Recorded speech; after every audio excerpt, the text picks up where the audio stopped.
our speakers this afternoon have obligations elsewhere and need to get out of here on time. This has been just a fascinating morning of history taught by those who actually lived it. We're going to move on now to talk about a set of issues related to the present and the future. But before we do, since many of you didn't live this history, I thought I should yield to the professor in me and offer a very short list of suggested readings, since this is a topic on which there has been, in fact, a great deal of academic endeavor. We heard already this morning about several books that Bill Golden has edited, the most recent of which is called Science and Technology Advice to the President, Congress, and Judiciary. It's a series of essays by more or less everyone who spoke this morning, plus a large number of others. Another nice discussion of many of the issues we heard about this morning was a book by Greg Herkin called Cardinal Choices, Presidential Science Advising from the Atomic Bomb to SDI.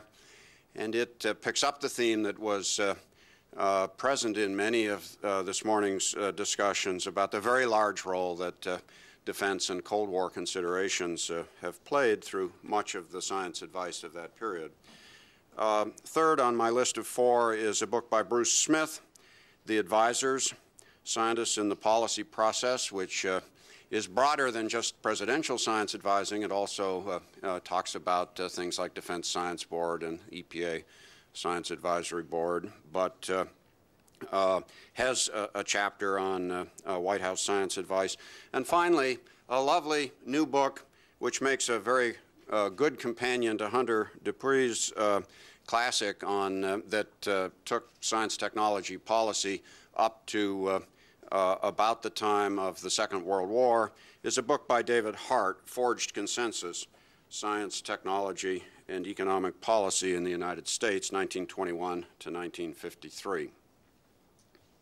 Now, it's also a great pleasure.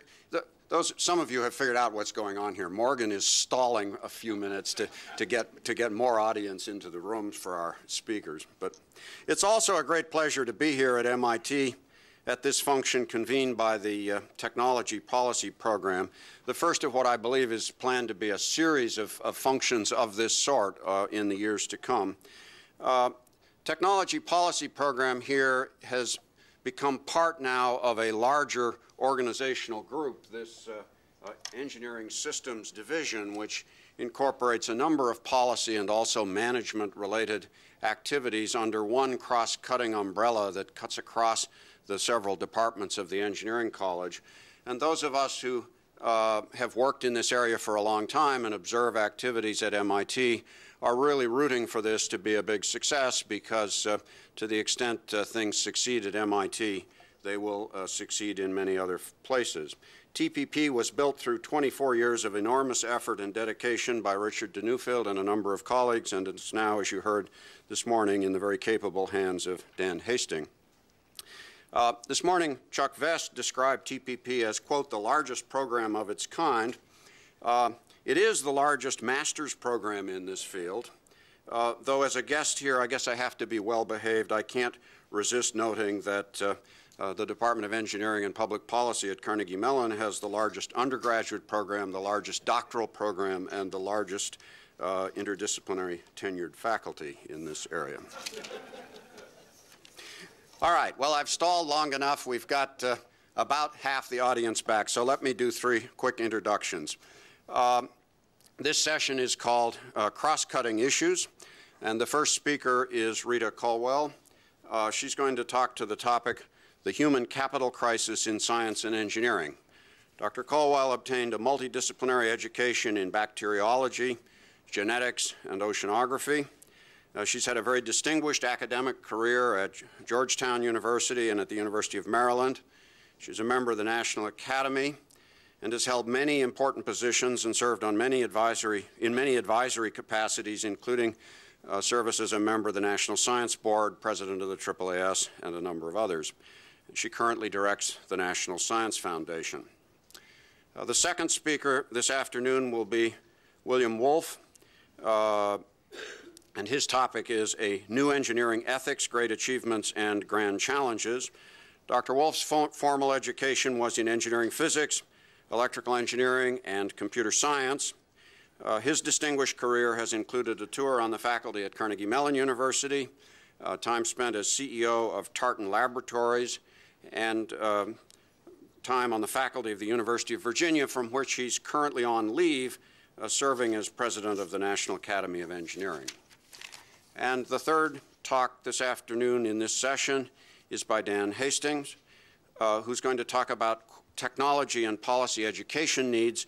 Chuck Vest has already given you a rather full introduction for Professor Hastings, who holds a PhD in aeronautics and astronautics, and after a distinguished tour as chief scientist of the Air Force, has recently returned, as I said, to a faculty position at MIT that involves appointments both in AeroAstro and as head of the Technology Policy Program in the newly created Engineering Systems Division.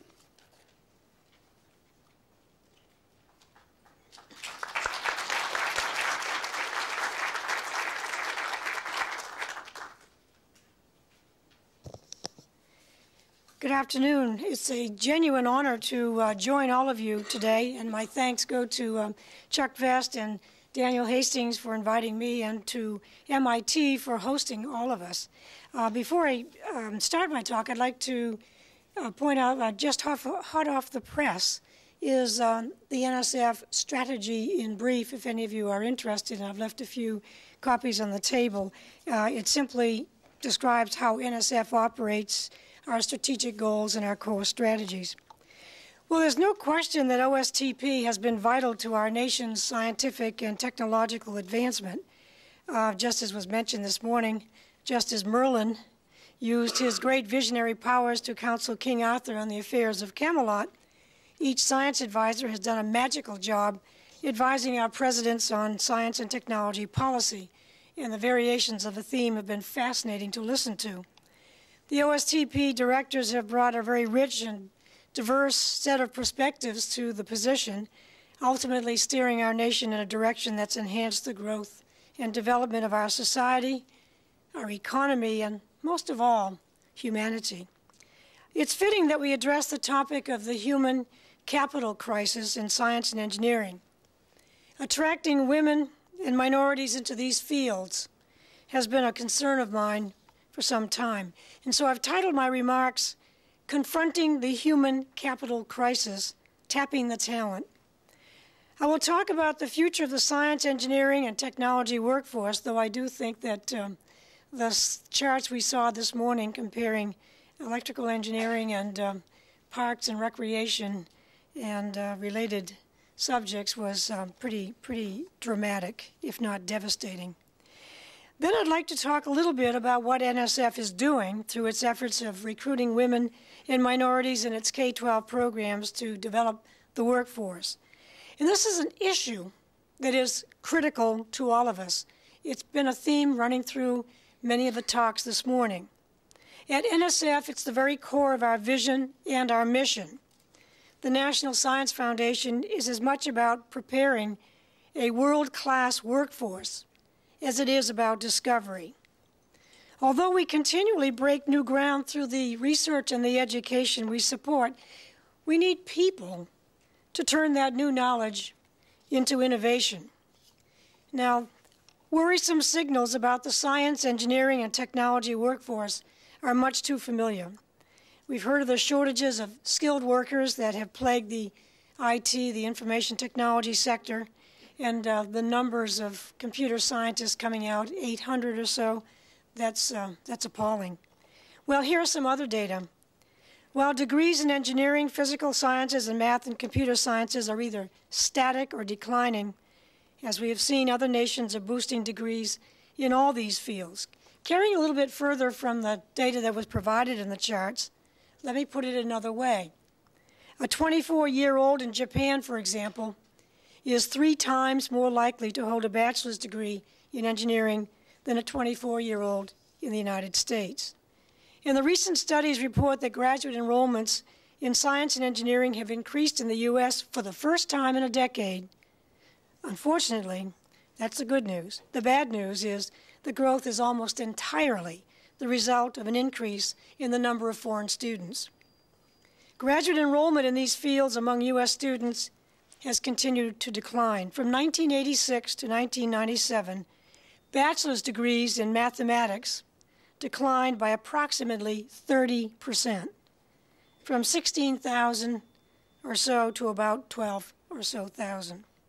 Since 1998, the number of doctoral degrees awarded in science and engineering dropped 5%. There was a slight uptick in 1999, but that was due, as I said earlier, entirely to foreign student enrollment. Well, the lesson that we should take from these examples is not that we should discourage foreign students. It's about tapping the full range of the nation's native-born science and engineering talent.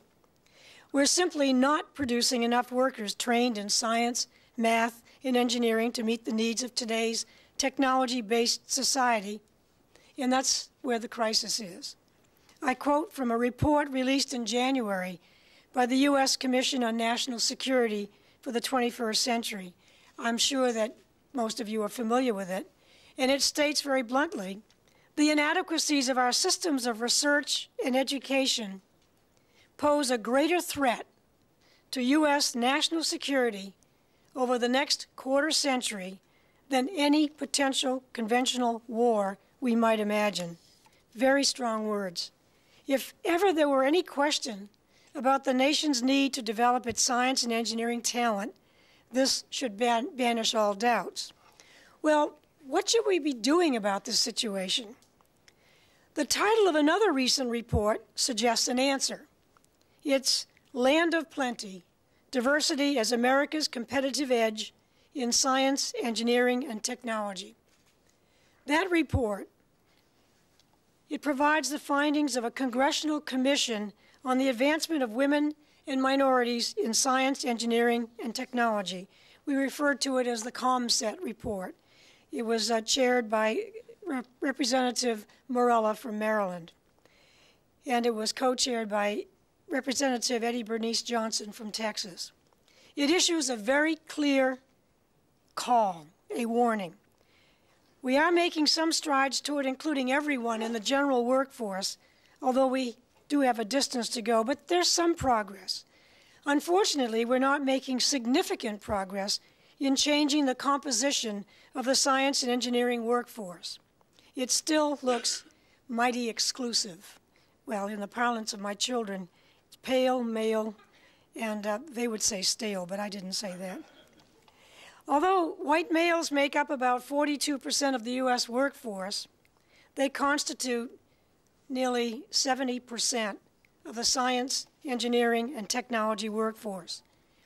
Women of all races and ethnicities make up only 15% of the S&T, the science, engineering, technology workforce. African Americans and Hispanics of both genders, male and female, account for about 3% each. The general workforce already reflects much more gender equality and racial and cultural diversity. Projections show that growth in the U.S. labor force through 2008 will come mostly from women and minorities. The growth will come from expanding the pool of science and engineering talent, and we need the talent of every worker in order to compete and prosper. That expansion must come from the mostly untapped potential of underrepresented minorities and women. And I'd like to say that that, in fact, represents America's competitive edge for the 21st century.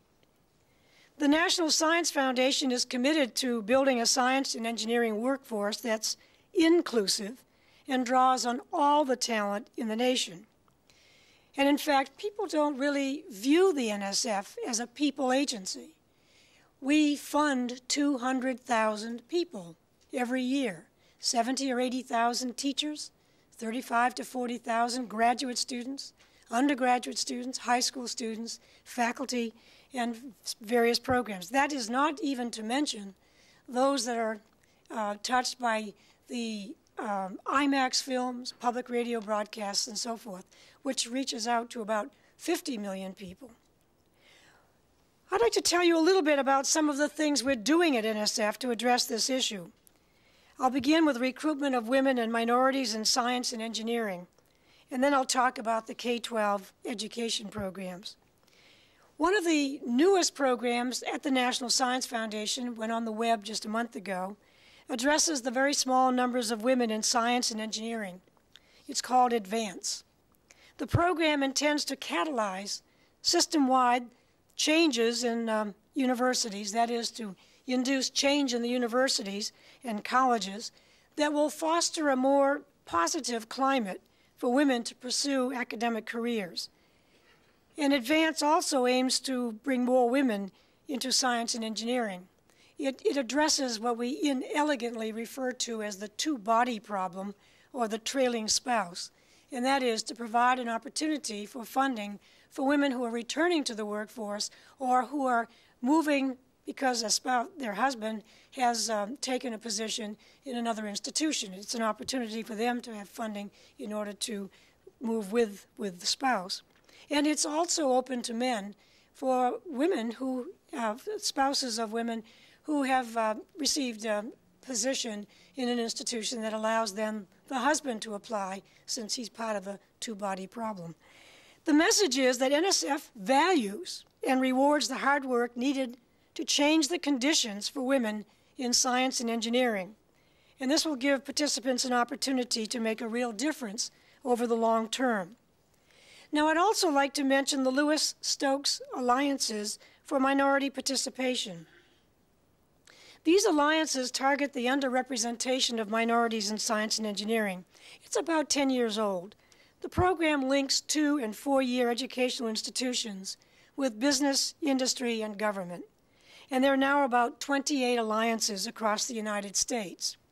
Now, key features of the success include a summer bridge program to help high school graduates prepare for college, as well as provide them with research experiences and mentoring. A study done by the National Science Board back in 1988 shows that one of the most powerful correlates of success in science and engineering, measured by a senior position or success in a prize, a Nobel Prize, or Lasker Award, or full professorship, or whatever, is the opportunity to do research in a laboratory with a mentorship being provided.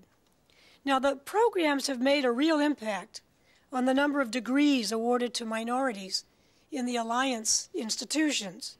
In 1990, before the program began, degrees in the first group of institutions, the 2-year institutions, totaled under 4,000. By the year 2000, this had increased to more than 7,000. For all of the alliance institutions, the total by the year 2000, last year, was over 21,000 degrees, a number that continues to grow. And I would say that's success by any measure. I should also underscore that NSF's largest investment in women and minority scientists and engineers is through our ongoing research and education efforts.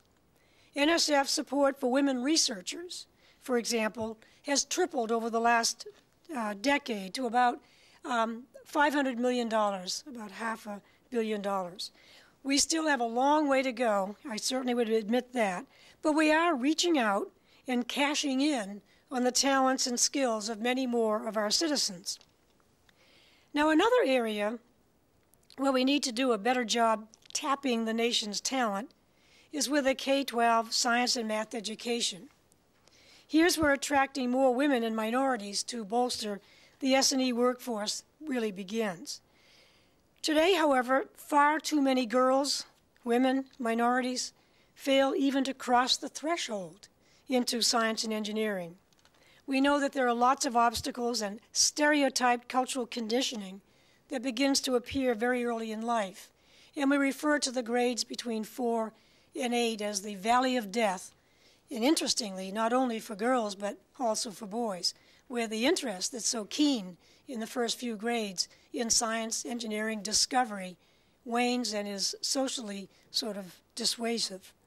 Now, I've often told the story of how when I was in high school, girls were simply not allowed to take physics. Yes, that's true.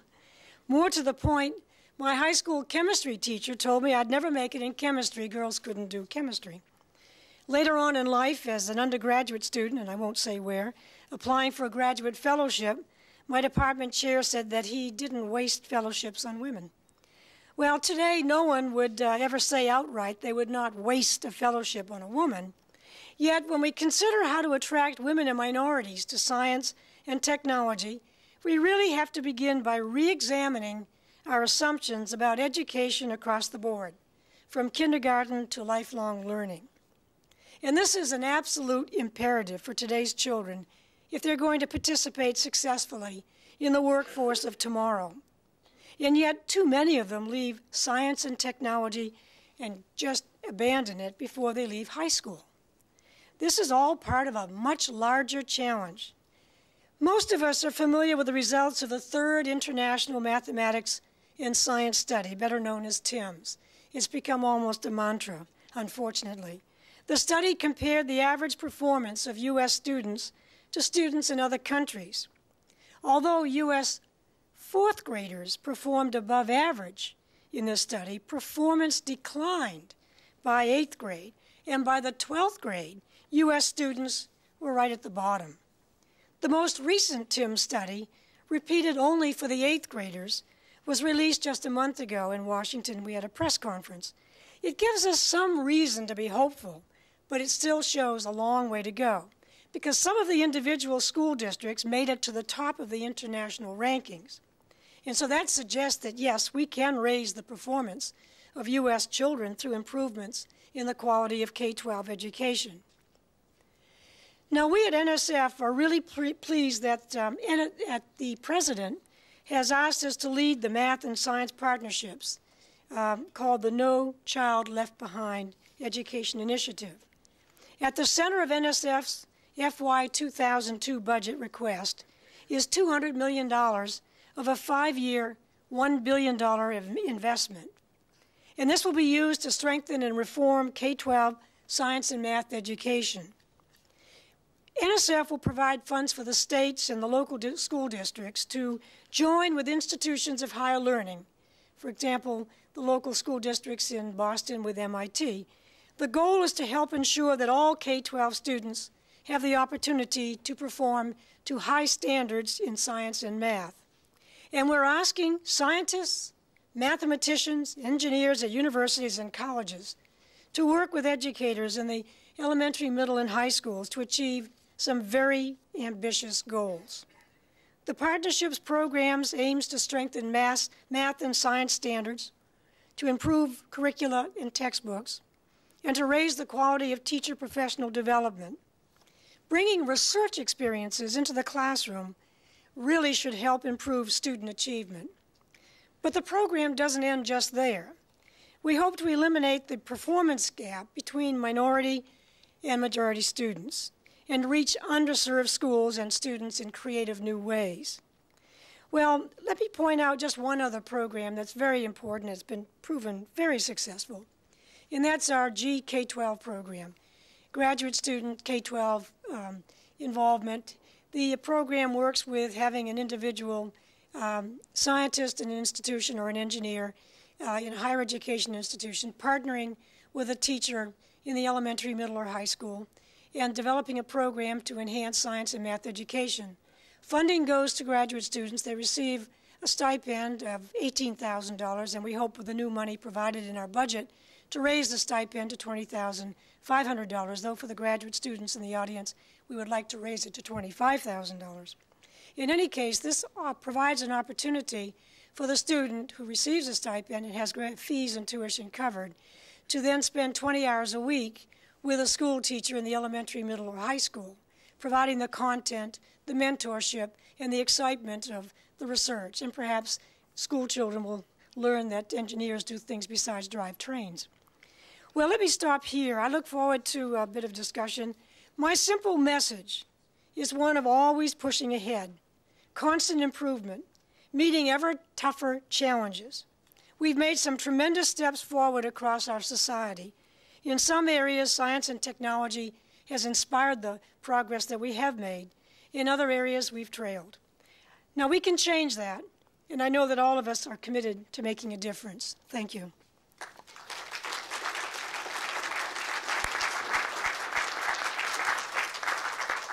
we have a question or two? Yes. I think it's marvelous that programs you've outlined, I mean, are beginning to take things forward that may or may not know my place. But the thing that concerns me is, as I look at all the figures and data, the thing that concerns me is, what about the other end? Is it realistic to think, even at the K-12 level, that unless people can see a secure future in the sense that if you get a good education and do well, that there'll be a good job for you, is it realistic to think that people will flow into these fields? For instance, I think we may have a crisis in biological sciences because we already have an enormous oversupply of people in postdoctoral positions. That may not be oversupply compared to some measure of demand, but it is compared to jobs. And so is someone looking hard at what we do at the job end?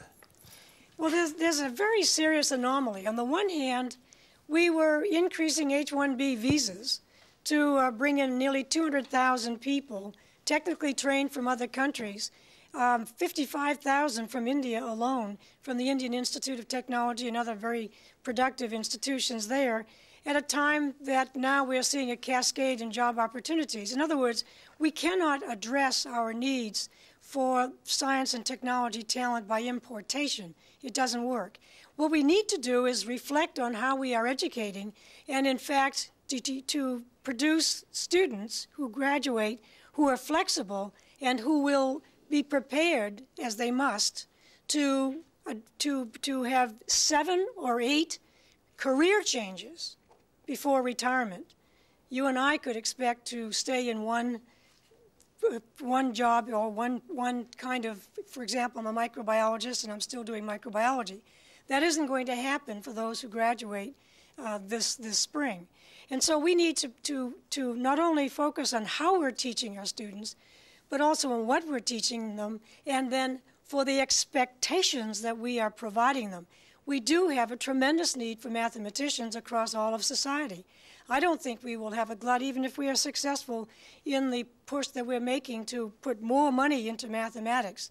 I could go on for an hour about that. I won't. We have 3 or 4 other people Okay. who ask questions. Sure. Unfortunately, we have a hard 3 o'clock deadline for Bill Wolf. So I'm going to stop now, and perhaps there'll be an opportunity for another few questions a little later in the program. The program will run the full time. Thank you very much, Rita.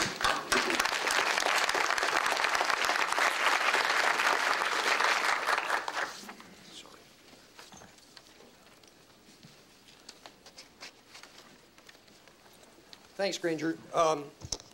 I want to add my thanks to Chuck and Dan for hosting this anniversary celebration symposium. I think this is really nifty, and to get so many of the former science advisors here at the same time is really pretty special. When Dan asked me to speak today, he asked me to, in essence, repeat the talk that I gave at the annual meeting of the National Academy of Engineering last fall. And so in some sense, this is going to be an abbreviated version of that. The talk, the full talk, tried to first talk about the kinds of contributions that engineering has made to our quality of life.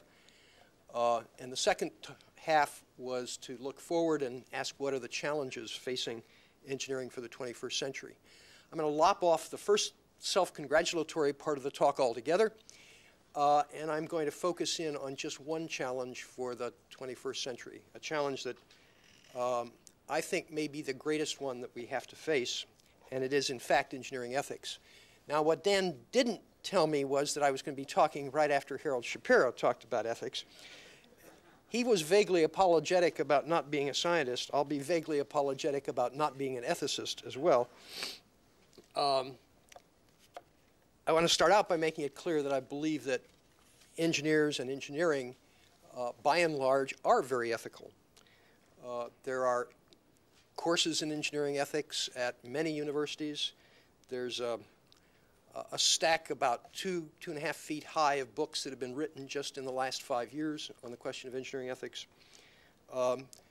ABET 2000, the criteria by which engineering schools are accredited, require an exposure to ethics, at least in the context of a capstone project. And every single engineering society has a professional code of ethics. The one that most of them are modeled on is from the National Society of Professional Engineers, and it starts out saying that engineers will hold paramount the health and safety of the public. And then goes on in great detail, some 170 or so separate points of specific responsibilities that engineers have to their customers, to the public, and so on. So with all of that in place, why did I try and tell the Academy that, that I thought one of the greatest challenges for the 21st century was engineering ethics? It's because I think the practice of engineering is changing, and changing in a way that raises new kinds of ethical issues, ones that engineers, at least, haven't had to face before. The existing codes, the vast majority of the books, the context in which the ABET requirement is written, all deal with what is known as microethics. Now, I don't mean micro to mean small or unimportant, but rather ethics that have to do with the behavior of an individual, as opposed to macroethics, which deal with the behavior of the profession as a whole. Perhaps illustrating the point with another field will help. In medicine, the ethical codes that a doctor subscribes to for his or her individual behavior bear an amazing resemblance to the engineering ethical codes. The behavior of the individual is specified in very similar ways. But medicine has had to deal with some of these macro ethical problems which engineering has not. The most easily accessible example is allocation. If there are less organs to transplant than there are patients who need them, how do we decide which patient gets them? That's not a decision for the individual doctor. Similarly, if there's less medicine than the number of people ill, or if there's simply less time for the physician to allocate to all of the people who are ill, how do you do triage? How do you decide who gets the attention and who does not?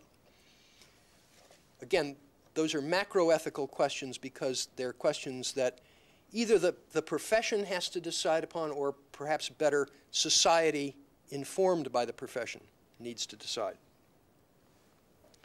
Well, I said engineering is changing, the practice of engineering is changing in ways that raise these macroethical problems. I'm going to focus on just one such change, again in the interest of time, and that's the issue of complexity, particularly complexity arising from information technology, from biotechnology, and perhaps in the near future from nanotechnology. The simple fact is, it is possible today to build systems for which it is impossible to predict all of their behaviors a priori. It's not just hard. It's not just if you thought about it more, you could do it.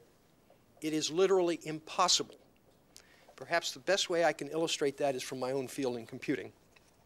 We've got some physicists in the audience, and so maybe somebody can give me the exact number, but I believe that there are kind of order of 10 to the 100th elementary particles in the universe. I'm looking at Alan Bromley to tell me whether that's right. Okay, saying it's 10 raised to 1 followed by a couple of digits. Maybe it's 120. I want you to compare that to the number of states in my laptop. By state, I simply mean the number of patterns of ones and zeros in my laptop. That number is 10 raised to 10 to the 20th power.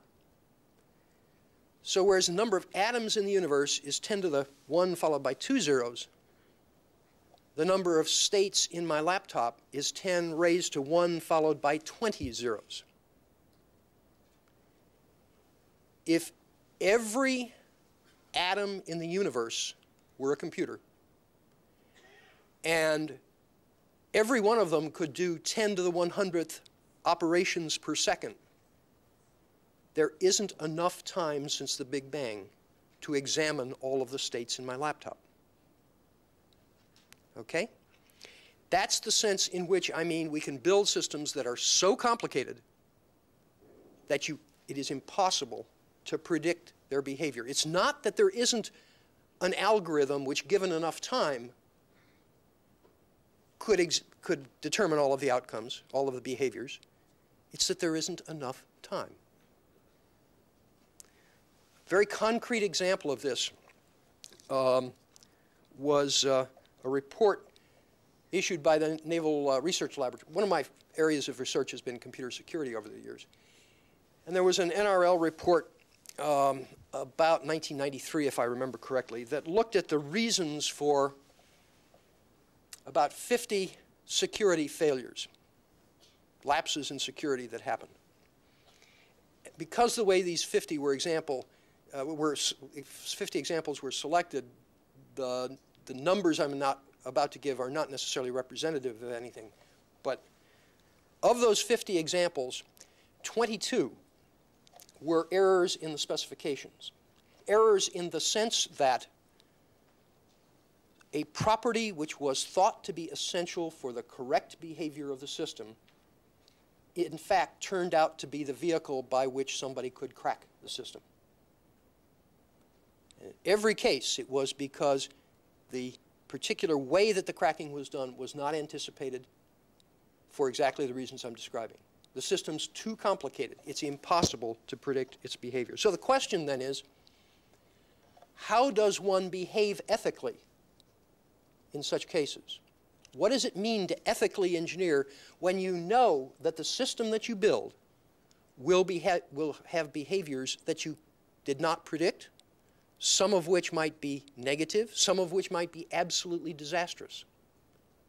And in fact, we have to begin to rethink the process by which we engineer. I mean, the kind of standard process you're taught in engineering school is that somebody gives you a specification for a problem, for a solution to a problem. You go find a design that affects that solution. You build it, you test it, go home. Well, I'm sorry. The error is going to be back in the specification, or the problem is going to be back in the specification. So how do we modify the process by which we behave? I think there's no better example right at the moment than people are talking about remediation of the Everglades. We're about to do some multi-billion-dollar re-engineering of the Everglades. Let me tell you, that's one of these complicated systems for which we will not be able to predict the consequences of what we do. And yet, doing nothing is not an acceptable solution either. Doing nothing is also a conscious decision, and it will have consequences. So how do we ethically engineer in such a circumstance? I've got another example, but we're going to run out of time, and so let me defer that to any questions, or defer that to questions at the end. I wish Harold were still here. We might get into a more interesting conversation. Thank you.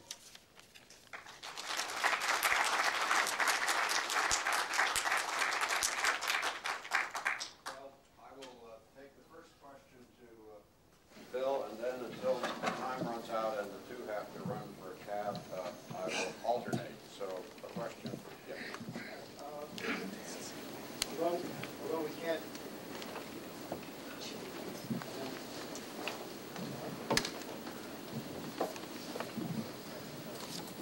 Although we can't know the states of a particular future, we can, and Dr. Morgan just written about this recently, we can bound it in some way. And we have some idea, now, like say in the case of the Everglades, we have some idea what will happen over a small period of time. Of course, we don't have large periods of time. And how would you think about that? Yeah, I'd I'd like to have some conversations with people who are more expert than I, but a plausible suggestion is that instead of specify design, build, test, you say, well, let's specify a little and design a little and build a little and test a little and then go back and ask what's happened. But that's a much more organic interaction with whatever it is that you're producing than engineers are accustomed to. Yes. On the question of large numbers and the impossibility of specifications, isn't it a question partly of how and what you specify? Ordinary statistical mechanics is a way of dealing with very, very large numbers, maybe only 10 to the 30th rather than 10 to 100th. But most of the states become outliers on a distribution for which certain macroscopic variables can be defined fine. Now, will that, in most of the situations one encounters, take care of? I mean, can one deal similarly statistically with these large numbers? Let's see. In the case of continuous systems, maybe. The trouble with digital systems is that they're not continuous. A one-bit change can lead you to a state which has no relationship to the state you changed from. You don't have continuity, and that's a problem. For Dr. Colwell. There was one over here that I truncated. Yes? Rita, we've heard a lot about workforce, and we've talked about micro and macro, and I and everybody applauds what you and others are doing. In a big macro picture sense, from a national point of view, if there is a crisis, as your title says, and there is, including the workforce, minorities, women, and human beings, what in a big picture sense can we try to do to bring some elevation of political awareness so that there's policy action on this critical issue? Well, I don't think we've ever had a time more salubrious with respect to the White House actually saying that education is the #1 priority for the country. And I think what we need to do is ensure that we take advantage of this wonderful opportunity when there is a focus on K-12 education. And I think the big problem has been the disconnect, I call it the scorched earth, between the elementary, middle, and high school and the higher education. Somehow we have risen above it, which is sort of bizarre. And we need to reconnect, and it is our problem. And I think if we can take advantage of this really excellent opportunity and time that we have, we can make a big difference. I really do. And I really worry about simplistic solutions. They're not simple solutions. One of the things we would like to do, and I'm going to give you a little commercial here, is establish centers focused on the science of learning and teaching, and to develop these centers just as we so successfully did for engineering research centers and science and technology centers. They are a big success, where we require the industry, the local school system, higher education, the community, and private foundations to be partners and totally responsible, provide opportunities regionally for teachers to regain their professionalism, to regain their pride of profession, and then to have a place to go to for the best practices, curricula, etc. Anyway, I think this could be very effective. Very good. Yeah, Rita, I'm sorry I came in just on the tail end of your talk, but I know what's in it, so it's not. You've heard it before. I've heard it before. But the question I have for you is this. If you remember, back in the mid-1980s, the National Science Board and the National Science Foundation made a big pitch for increased numbers of scientific and technical personnel. If we had followed through with that, we would have not had quite as bad a decline as we've had. I mean, the timing was absolutely correct. However, the political system beat us to death. And the reason that I know so well is I was on the National Science Board at the time and chair at one time in that period of time, and we literally got slaughtered. That's the only word I can say for it. And the reason we did was that we had a small recession which lasted for a year or two, and a few chemistry PhDs were driving taxi cabs. And we just got killed. Now, the problem you have is we're now looking at an economy which is not as robust as it was this time last year. And the issue, my concern is that we're going to end up with the same kind of response. And if we do, then the next time around, I mean, it will simply be now twice as bad as it was the time before. How do we get people to understand that this is not a response to whatever is doing today? And interestingly enough, I have to say this, in the 1985-86 problem, the universities did not help us. It's true. Well, Mary, there is a difference today from that unhappy period of time, which I remember so well, because I, too, was on the science board with you, as you will remember. The difference is that we have had an attitude in the past which served us well, that we would educate the best and the brightest, and they would lead us, and they did, into the future as the best in our fields. The difference now is that the technological work skill demands are across the board. And so in order to be an auto mechanic, you've got to know mathematics. You have to know something about computers. In fact, you have to know about computers because there are probably 20 or 30 of them under the hood. So I think we have a different kind of challenge than we did at that time. And also, when you try to predict directions, if you try to predict for kids where they will go, that is a mistake. Again, changing education so that we educate kids who will be lifelong learners, who will be self-educated, and of course, distance education, as MIT is doing so well in making available its curricula, another way of educating that's very, very important in a new century. So there are differences. I think we have time for just 2 more questions. There's 1 minute. There's a great deal of complaining about the lack of people moving into science and technology, but I would suggest there's no real economic evidence that that is a problem. You are not finding the kinds of salaries for engineers that are being paid for MBAs going into consulting companies. And so when a company president complains to me about the shortage of engineers, and I said, well, would you pay as much as you do for the top MBAs? He says, well, of course we couldn't do that. And there you are. Well, I will, that's anecdotal and it's valid, but let me counter with an anecdote as well. A friend of mine who's an African-American mathematician he finished his PhD early last year before the H-1B visas were full, were completely exhausted. They were all taken. And he could not get a job. But as soon as the last of the H-1B visas were gone, then he had several job offers. So I think there's an important message there that we are not looking to our native Americans, and we're not providing the job opportunities, and we're using an artificial source for filling the jobs that are very important. And the IT jobs do pay 60% more than the average wage, so they're not exactly crummy jobs, so to speak. No, in fact, that's something that ought to be very disturbing to us.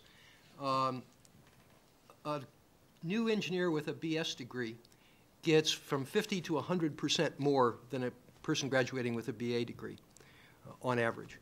And yet, in the face of that, we're still losing market share. We're still getting a smaller and smaller fraction of those people who do enter college, who even have the appropriate math and science prerequisites, opting not to take engineering.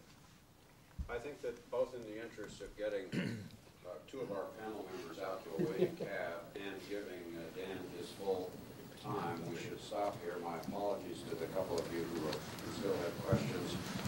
Thanks again to both Rita and Bill.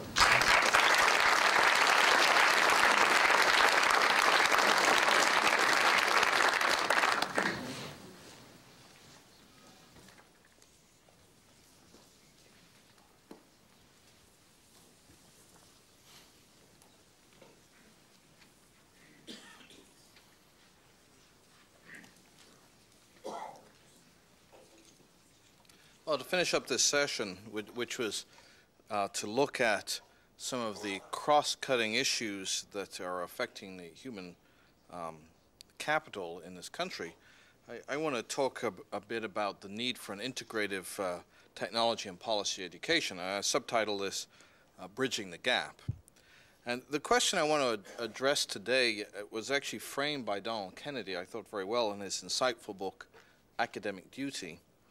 And in the final chapter, he asked the question, can the universities really make a difference with respect to the big problems facing us? And in the actual chapter, the big problems is capitalized, which I can't quite say it that way, right? He suggests that the list of challenges facing us range from arms proliferation and disarmament to ethical issues in genetic testing and counseling, as we heard today at lunch, to utilization incentives in healthcare systems. And these issues are indeed intellectually exciting and analytically demanding. However, the problem is that they do not come in disciplinary packages. And furthermore, he asserts in his book, those who wish to work on them face suspicion in the academy, which he asserts stems partly from the traditional academic reluctance to do, quote, applied work, and partly from the considerable difficulty of being an interdisciplinary scholar. And he points out the critiques often heard in these messes that it's so valuable to go to. The critique of those who engage in interdisciplinary work is often their work is watered down or somehow has gone soft.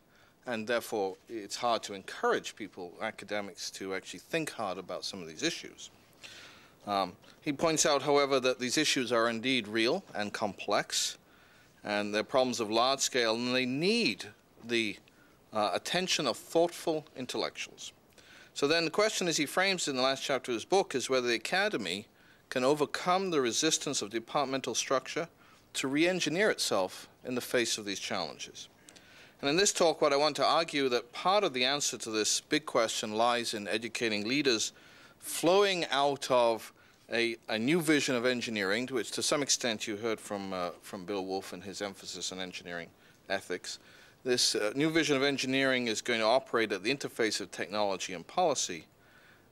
Now, in terms of building that argument, I first want to argue that we live in a world of two cultures, and I think we've heard quite a bit about that already today. And secondly, in a world of accelerating technological change with profound social consequences. And President Shapiro made a very good case for some of the consequences in terms of the stories that guide us in our lives here. And thirdly, I'm going to argue that the paradigm for engineering is changing. And from this new paradigm can emerge the kind of leaders that can transform the academy if we allow it to actually happen. The first thing to consider, of course, is here in the first part of the 21st century of modern-day America, we see a staggering technological change in innovation. So the reality is, even though, as Representative Porter pointed out, many in the Congress may not entirely appreciate the worlds of science and technology, our lives have been fundamentally transformed by science and technology. It's hard for those people who are much older, and you talk to people who are much older, you compare people to lives today, it's hard to understand the dimension of the changes. So I even talk to my own sons who live in a world where there's always been CDs and VCRs and transatlantic phone calls, and they just don't think of anything else. That level of communication has just changed their lives in ways that they don't even completely appreciate. Now, an awful lot of that, of course, has flowed from the success of what's occurred in the academy. A lot of the inventions and discoveries, not all of them, have flowed from the academy. And in that sense, a disciplinary formulation has proven to be, you've got to say, on the basis of the evidence, remarkably successful. However, we still live in a world of two cultures. Many people, as Representative Porter suggested, who end up in leadership come up through a liberal arts education. The liberal arts education very correctly emphasizes the human condition, but gives relatively little shrift to the increasing scientific and technological forces which are changing our understanding of the world. Many of the people who end up with this liberal arts education end up in law and public policy positions, which teaches them very well to articulate their cases, but does not teach them very well fundamentally, if they're talking about science and technology, exactly what they're actually arguing about. Sometimes this leads to amusing results, and sometimes worse. What was very interesting to observe in reading about the voting issues in Florida was the debates over voting machines, whereas those of us trained in more of the technocratic tradition would have said, well, there's a fundamental issue about uncertainty here, which is fundamentally unresolvable, but it was just hard to get that point across to people. By contrast, many, like myself, who have been educated through a scientific education, end up with a technocratic view of the world, which often does not take account of the role of human beings. I thought that one of the ways to understand what President Shapiro said at lunchtime today was to hear the fact that he was articulating a view where human stories are at the center of the way that human beings actually think. And often in a technocratic view of the world, that is it's just not clear that people understand that. This leads to the constant amazement that scientists and engineers have that the exposition of the data is insufficient to convince policymakers. They just don't understand, most scientists and engineers, the nature of stakeholders, the problem of the commons, and they typically have very little interest or patience with the necessary political process. Of course, this is not true of the esteemed gentlemen sitting here, who I'm sure do understand the nature of the commons and stakeholder interests. So thus we find ourselves in a society where we have this divide, not the only divide, but certainly one of the divides, where large segments of the public either do not trust or understand the advances in science and technology, and many technologists do not understand the public or the real constraints that decision makers actually face. So I would suggest here the ongoing controversies over genetically modified foods, the concerns over the spread of ubiquitous network computing, loss of privacy, as well as global climate change. They have many dimensions about them, but certainly some of the dimensions are due to the fact that you have more than two, but certainly two different groups of people who come from very different positions on these things and very different ways of understanding the world. Two issues are very important for leaders to understand and articulate. One is public mistrust of certain but not all types of scientific or engineering advances. For example, GMOs, but not personal computers. Most people accept the notion of personal computers. They may not accept the notion of networked personal computers, but certainly personal computers they accept. Another issue that leaders have to understand and articulate is the role of objective scientific analysis in addressing policy decisions or problems. For example, global warming, HIV, mercury contamination in fish, and so on. Now, some of the issues that arise from perceptions of scientists and engineers. It's very interesting. You can tell a lot about a culture by going and looking at the things they have on television and have in movies.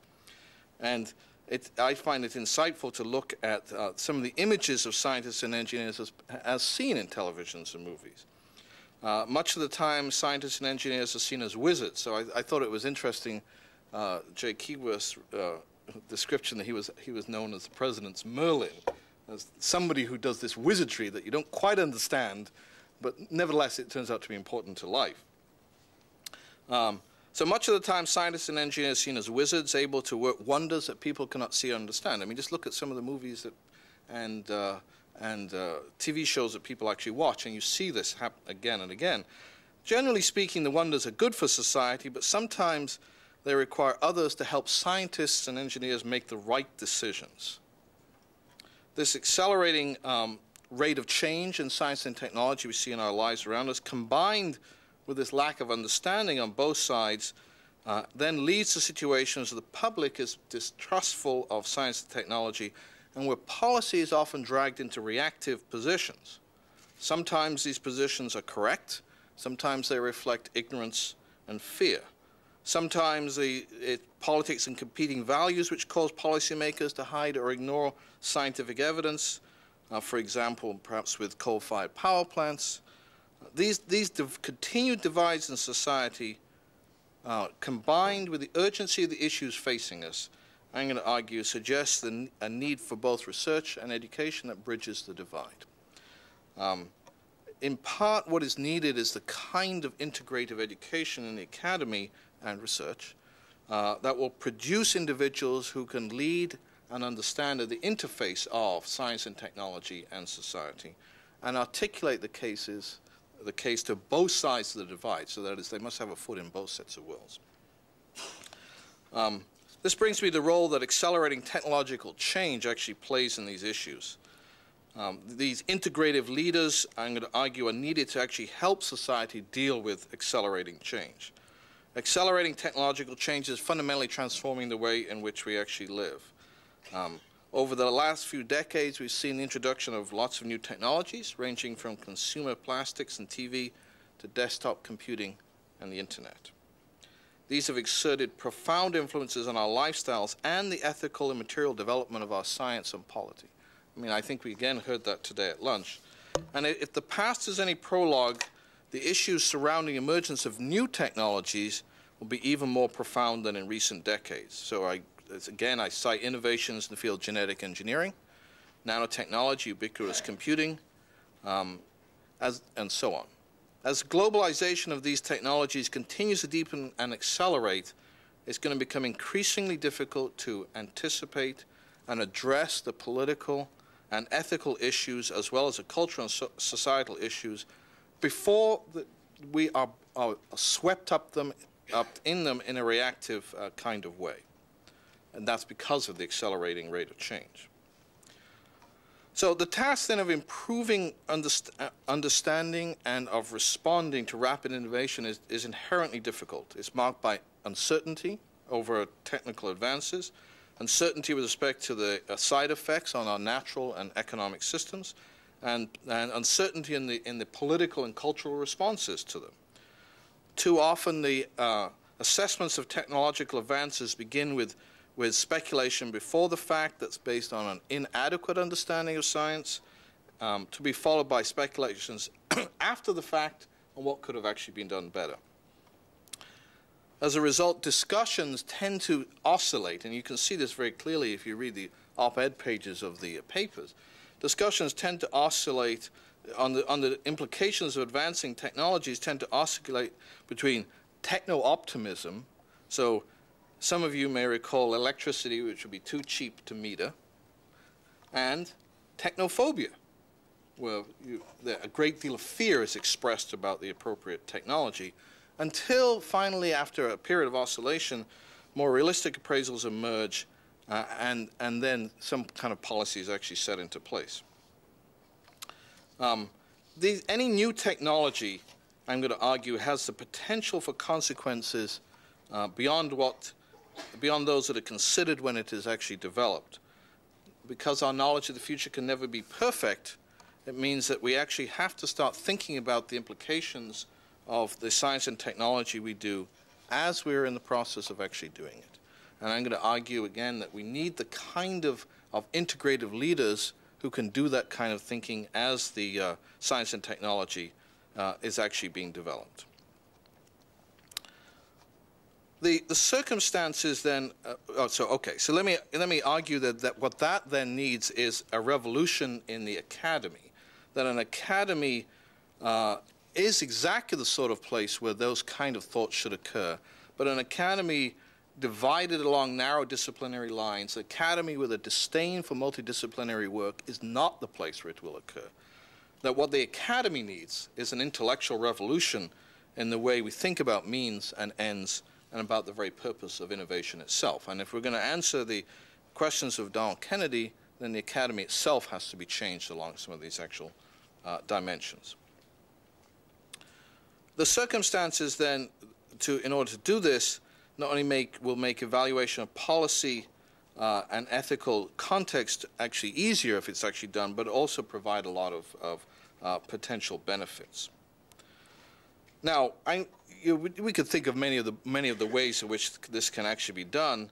I'm going to argue that one of the things that has to happen in academies like this is that they have to strategically reposition themselves, and one of the repositioning is going to occur through a redefinition of what we actually mean by engineering.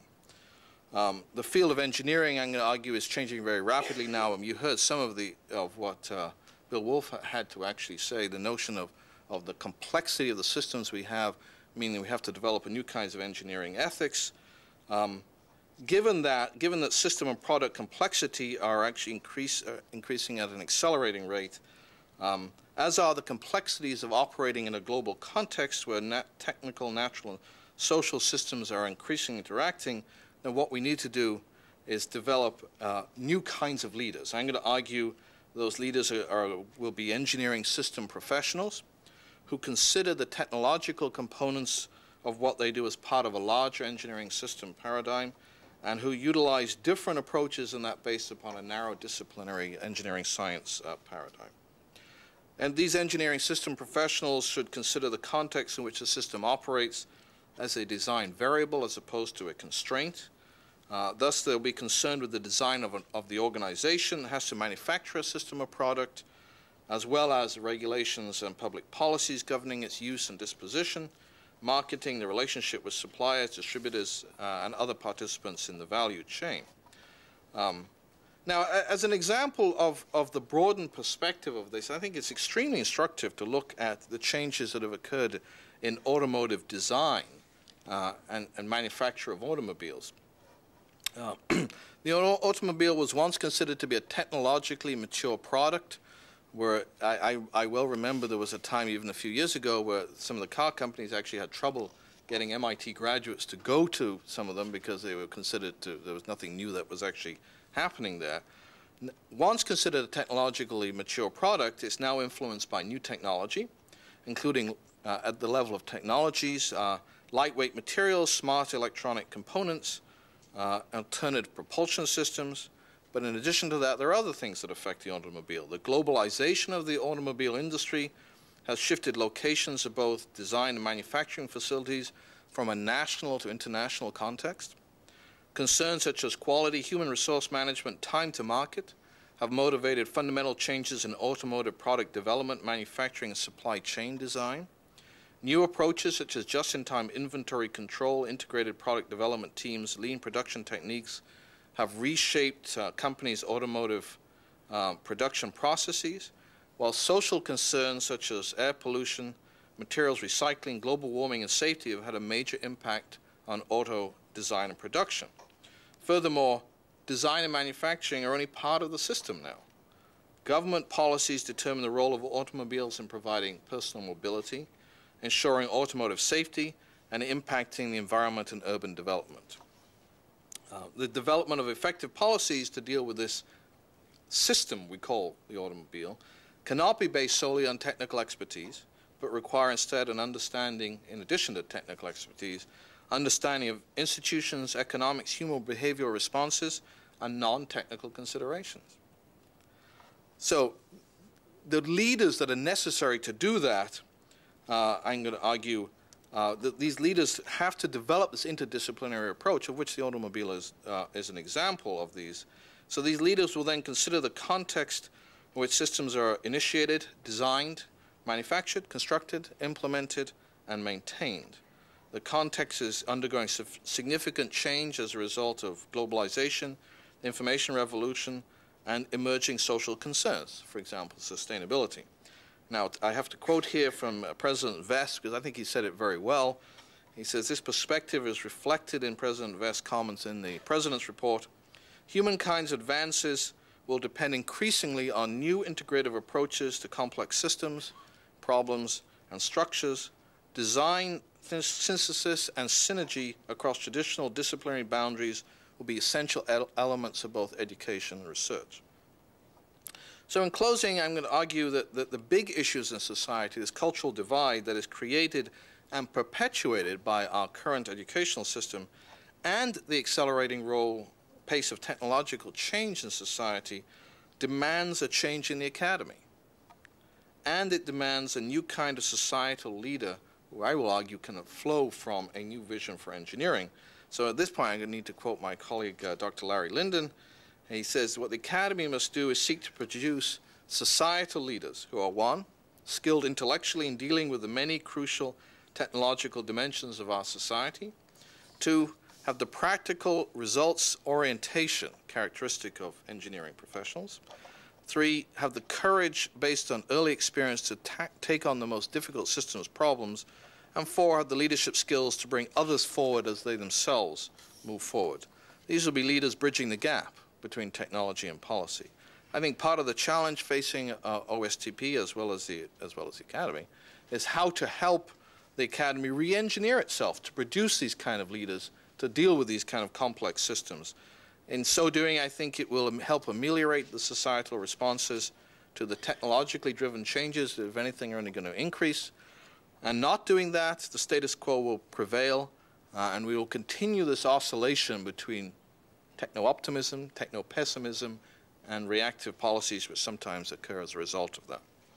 So let me finish my comments here. Let's see.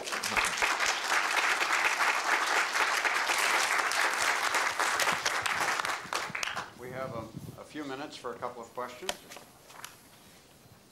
Yes. Yeah, I think after having listened to all the speeches, there's something that is missing. Nobody has ever talked about how are the students admitted into the universities and how are the engineers trained, because the universities only train engineers to get jobs, not necessarily to know what they're going to do out there, but to train people who are going to get the best job. And they market them so much well that they have become scientists without knowledge. That's what I'm thinking. Thank you. Well, let me I didn't completely understand the thrust of your question, but I think it is the case. I'm arguing that one of the things that needs to happen in engineering education is that engineers need to be trained to, at least some set of engineers, need to be trained to become these kind of leaders. Now, having said that, I think also there's a need for, there's going to be a continued need to train engineers as disciplinary people, you know, who will go out and engineer the next product well, as long as there are also people who will help understand how those products are actually integrated into society, which can also be the role of engineers, as long as it's done properly in the educational system. We have one more question or comment. Yes? You focused mainly on the role of how technology and policy can reach out to engineering, and I was just wondering if you could comment some more too on how perhaps scientific, science majors in particular, how that can be integrated as well instead of just engineering. All right. That's an interesting question. I think that it's important for some subset of scientists to think clearly about the implications of the science that they do. I'm not sure I believe it's important for all scientists to be trained, you know, this way, because I think it's important that scientists continue to be trained to do fundamental science, right? But there needs to be enough of a leavening in the science community. So which doesn't mean everybody, it just means it needs to be enough of a leavening in the science community. So that the questions that President Shapiro raised can be raised by scientists themselves. That is, you know, is it the case that we should always go down this path, given that we have the potential to go down this path?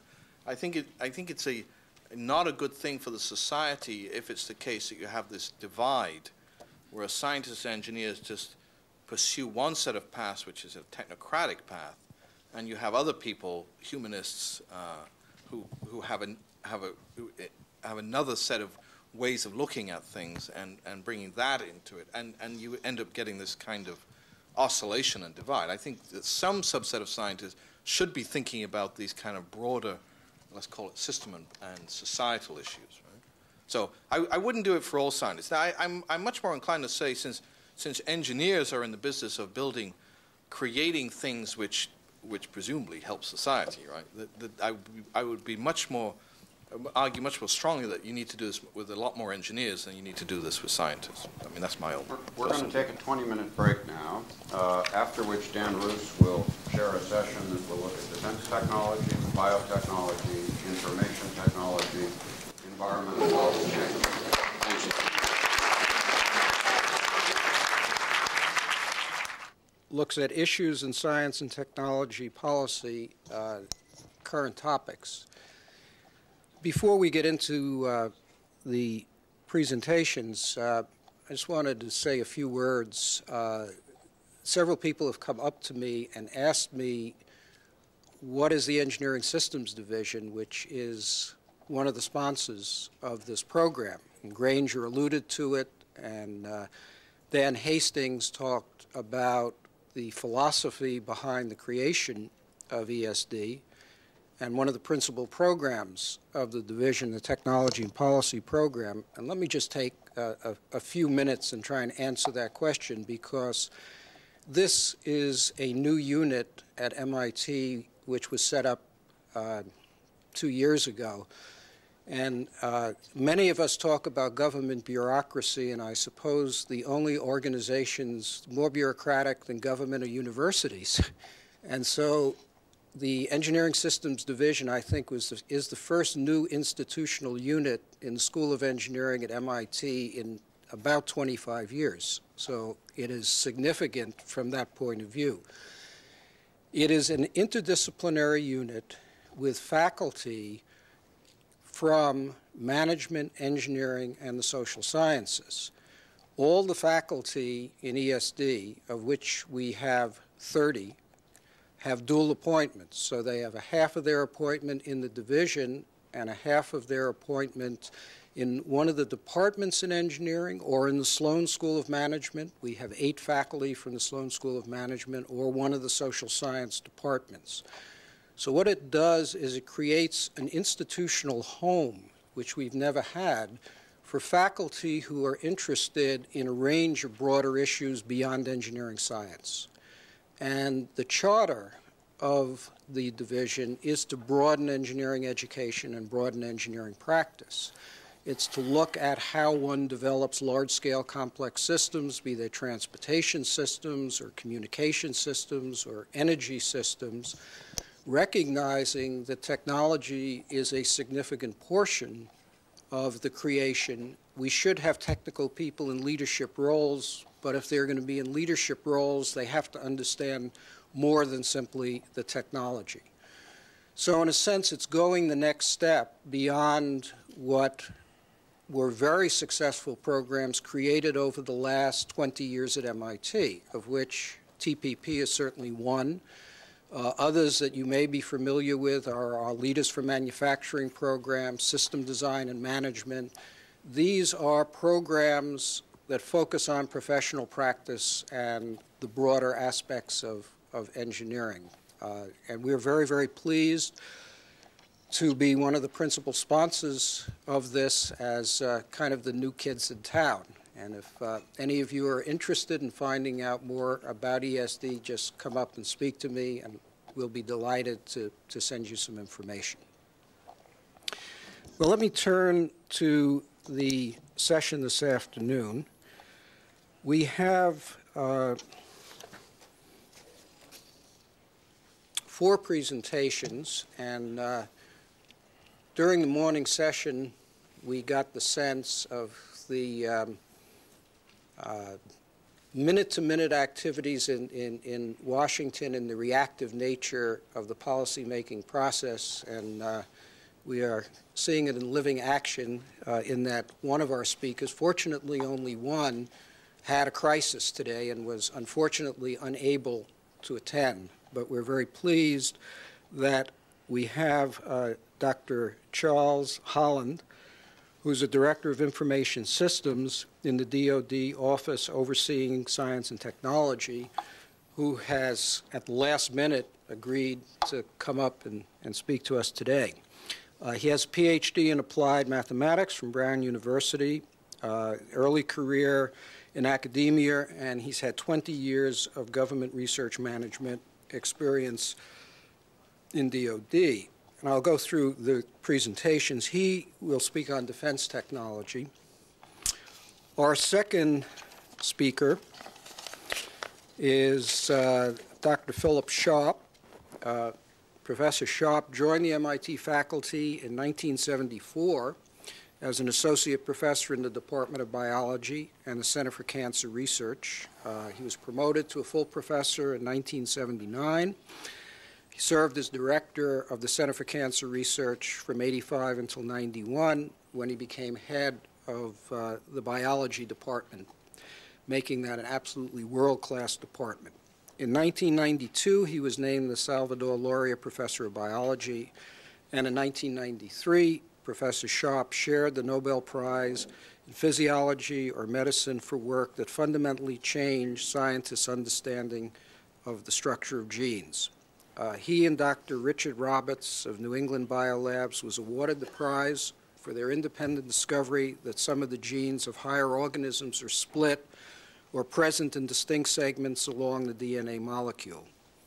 In 1999, in recognition of his world-renowned research and his service to the MIT community and nation, Professor Sharp was named Institute Professor, the highest honor awarded by the faculty and administration at MIT. And of a faculty of close to 1,000, I think there are something like 13 institute professors. So it really is a very, very distinguished title at this institution. Phil is a graduate of Union College. He received his PhD in chemistry from the University of Illinois at Urbana, and in addition to the Nobel Prize, he has received numerous awards and honors, including the Albert Lasker Basic Medical Research Award in 1988, honorary doctorates of science from 5 universities, and the James R. Killian Faculty Achievement Award from MIT. Again, that's one of our highest honors. Dr. David Clark is our third speaker, and he is going to speak on the Internet, Communications, and Information Technology. David Clark is a senior research scientist at the MIT Laboratory for Computer Science. Since the mid-70s, Dr. Clark has been leading the development of the Internet. From 1981 to 1989, he acted as chief protocol architect in this development, and he chaired the Internet Activities Board. Recent activities include extensions to the Internet to support real-time traffic, explicit allocation of service, pricing and related economic issues, and policy issues surrounding local loop employment. New activities focus on the architecture of the Internet in the post-PC era. Dr. Clark is chairman of the Computer Science and Telecommunications Board of the National Research Council. And our final speaker is Professor Ronald Prinn. Professor Prinn is the TEPCO Professor of Atmospheric Science, and he's head of our Department of Earth, Atmospheric, and Planetary Science. Professor Prinn's research interests incorporate the chemistry, dynamics, and physics of the atmosphere of the Earth and other planets, and the chemical evolution of atmospheres. At MIT, he directs the Center for Global Science Change and co-directs the Joint Program on the Science and Policy of Global Change. Let me just mention for a moment, since I don't think Ron will get into it in his talk, a little bit about that program, because I think it's very relevant in terms of our discussion today. That one of the roles that an institution like MIT can play, and we've heard this a number of times today, is to bring objectivity to a set of complex issues where we can look at data, we can do analysis, we can look at a variety of alternatives and what their impacts are. But in many ways, the forms of communication have changed, and if all we did was to publish scholarly papers, it's not clear how many people would really read those, particularly industry executives and government officials. And those are the people who we really want to be aware of the objective analysis.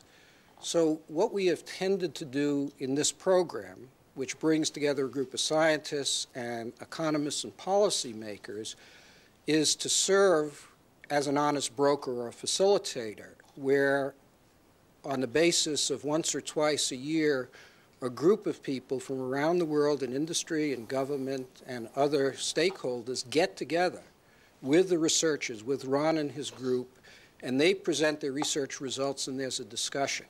And so it's much more of a dialogue in which the university really is taking on an important role to hopefully influence policy making, but we're not proposing the policies, we're simply providing the analysis to this group for discussion.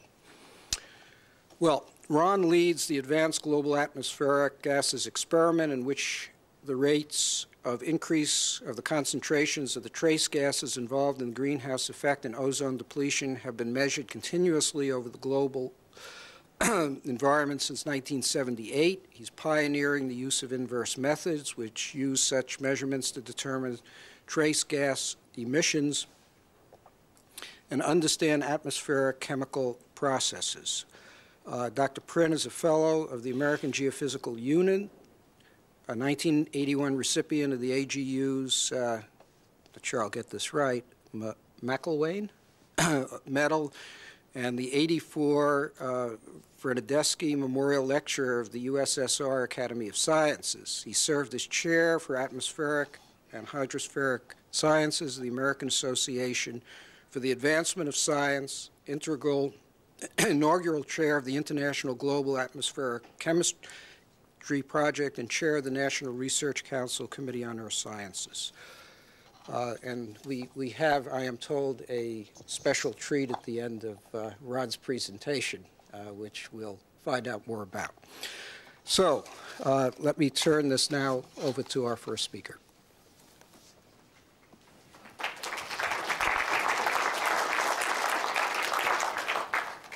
Good afternoon. It's a pleasure to be here.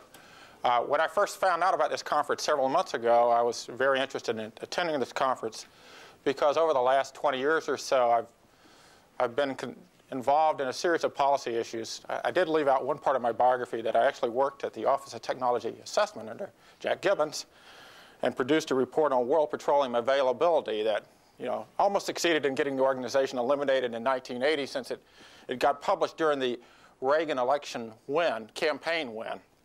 And while we thought we had just a technical assessment, there were some people who thought there were political overtones in the report. I didn't get the organization eliminated, but I guess it survived for another 25 years or so before, or 20 years or so before, unfortunately, it's in a state of inactivity, I guess, is a good way of putting it. But since then, I've also been involved in a series of issues related to sort of high-performance computing, information assurance that involve the important interactions with OSTP and trying to convey, what the Defense Department can really do in certain activities that are sort of both domestic and international. But my boss this morning, she found out that she had to be somewhere this afternoon, and she gave me a phone call and said, could I please give this talk for her? So I agreed to do so. So the government can move fast, At least I can. So there's a little bit of a caution here. This is sort of her talk, but, whenever I stray a little bit from what appears to be standard remarks, it's probably my remarks, and I'm the guilty culprit if you want to refer back to anyone. What's happening, of course, in the Defense Department right now is, like every other agency, we're going through a transition from the political appointees at the top of the previous administration to the replacements in this administration. We have a new Secretary of Defense. We have a new Undersecretary of Defense. And then as we move down the chain of command to science and technology, we have Pete Aldrich, who went up for congressional hearings last week, who's in charge of acquisition technology and logistics. It's my guess he'll probably be confirmed this week. And then we'll get down to the Director of Defense Research and Engineering position, which is the first major position that oversees science and technology. I happen to be a career employee in the federal government. Okay, a little bit about the importance of science and technology to the Department of Defense. Our job is to make sure that we develop superior and affordable technology that give our soldiers warfighting and war-winning capabilities. And we've been pretty successful at that over the last 20 years. And I'll tell you a little bit about how we go about that business. if you look at some of the advances that we rely upon today to execute the missions that we've been successful in, such as stealth, night vision, global positioning systems, phased array radars on Aegis, lasers, adaptive optics. In the upper right-hand corner of that slide, you see a picture of the projected ABL system, for example, that comes out of high-energy lasers. These are very important capabilities for the Department of Defense. They've taken 20 or so years to mature, and they require sort of a sustained investment in science and technology. If you think about the ABL program, for example, the first work on the chemical oxygen iodine laser was in the early 70s. So we've actually got a good portfolio of programs and techniques for the current environment, but in fact the current environment is changing, and that's part of the challenges that we face. The challenges that the Defense Department faces is in I would say, at least 3 dimensions. In one dimension, it's the fact that we're doing something other than just fighting one major threat, the former Soviet threat. We're fighting we're involved in a series of sort of activities that range from sort of peacekeeping to humanitarian. The second challenge that we face is that we now have adversaries who can attack us in asymmetric ways. We're very concerned about sort of chem-bio warfare, information assurance. And the challenge for us, and of course in the Defense Department, is not only to help us win the activities that we're involved in, but we sort of have to understand what role we're expected to play in homeland defense also. The third challenge for us, or the third dimension, is the globalization of technology. With the web and everything, people are getting access to technology as quickly as we're getting access to it in most areas. And how do we quickly get it into systems much faster than our adversaries? So technology is both a benefit and sort of a potential problem for us. But our belief is we just got to keep running faster. So how do we run faster? Well, we run faster with dollars, and we spend it in important areas. If you look at the roughly $300 billion defense budget, there's an RDT&E line, which everybody talks about, which is $41 billion. But it's really the science and technology dollars down there, but roughly $9 billion that we use to generate the ideas that are going to produce the future forces that we have for the military departments. And there's a classification that goes from 6.1 to 6.3. That number is $9 billion this year. We're reasonably optimistic. So now you can quote me on this, and this is not my boss's statement, that I think that number will be up next year. So a couple of slides quickly to try and set the stage for the Defense Department. There are agencies that have money, and then they give them the money to people. Within the Defense Department, there's the Army, the Navy, the Air Force. There's the Defense Advanced Research Projects Agency. There's the Office of the Secretary of Defense, which I report to, and other agencies such as BIMDO and DTRA. And what you see here is a color-coded chart that goes from 6.1 to 6.3. And this is how the distribution of funds start. Each of these activities run sort of competitive programs to attack their Title X responsibilities, and we also do joint planning, make sure we have an integrated program. And this money then from 6.1 to 6.3 goes out to academia, the government labs, and to industry. And as you might expect, in 6.1, the universities are the major recipients of that funding. As you move to 6.2, the universities still get a reasonable amount of money, but it's sort of split between the government labs and industry as being the dominant funder. And then as you get closer to more applied programs, it goes up, the contribution to industry increases. A little bit about the perspective of that money. If you really look at that for the Defense Department as a whole, that money in science and technology you saw for the Army, the Navy, and the Air Force, that's roughly 2% of the service budgets. And we like to think of it in this respect. What do you get for that 2%? Well, we do 3 things. We fight today, or we operate today. We're trying to procure new systems for the next force, so F-22, JSF, better only list the politically correct procurements underway, I guess, right now. And those are the ones here. But the S&T is really about the force after next. It's a small amount of money, only being 2% of the service budgets. Therefore, it's important that we spend every dollar wisely, and we always need to keep reminding those people who have problems over here, this is a small amount of money. We can't really pay the bills in case there are increased operations. We can't pay the bills in case there are cost overruns on procurements. Well, how have we been doing over history?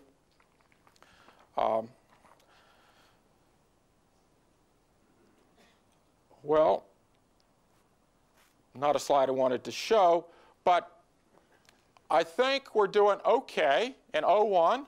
So we've leveled off, but I think the 02 number is going to go up. What you see in the difference between the appropriated and the President's budget request is that Congress always gives us a little bit extra.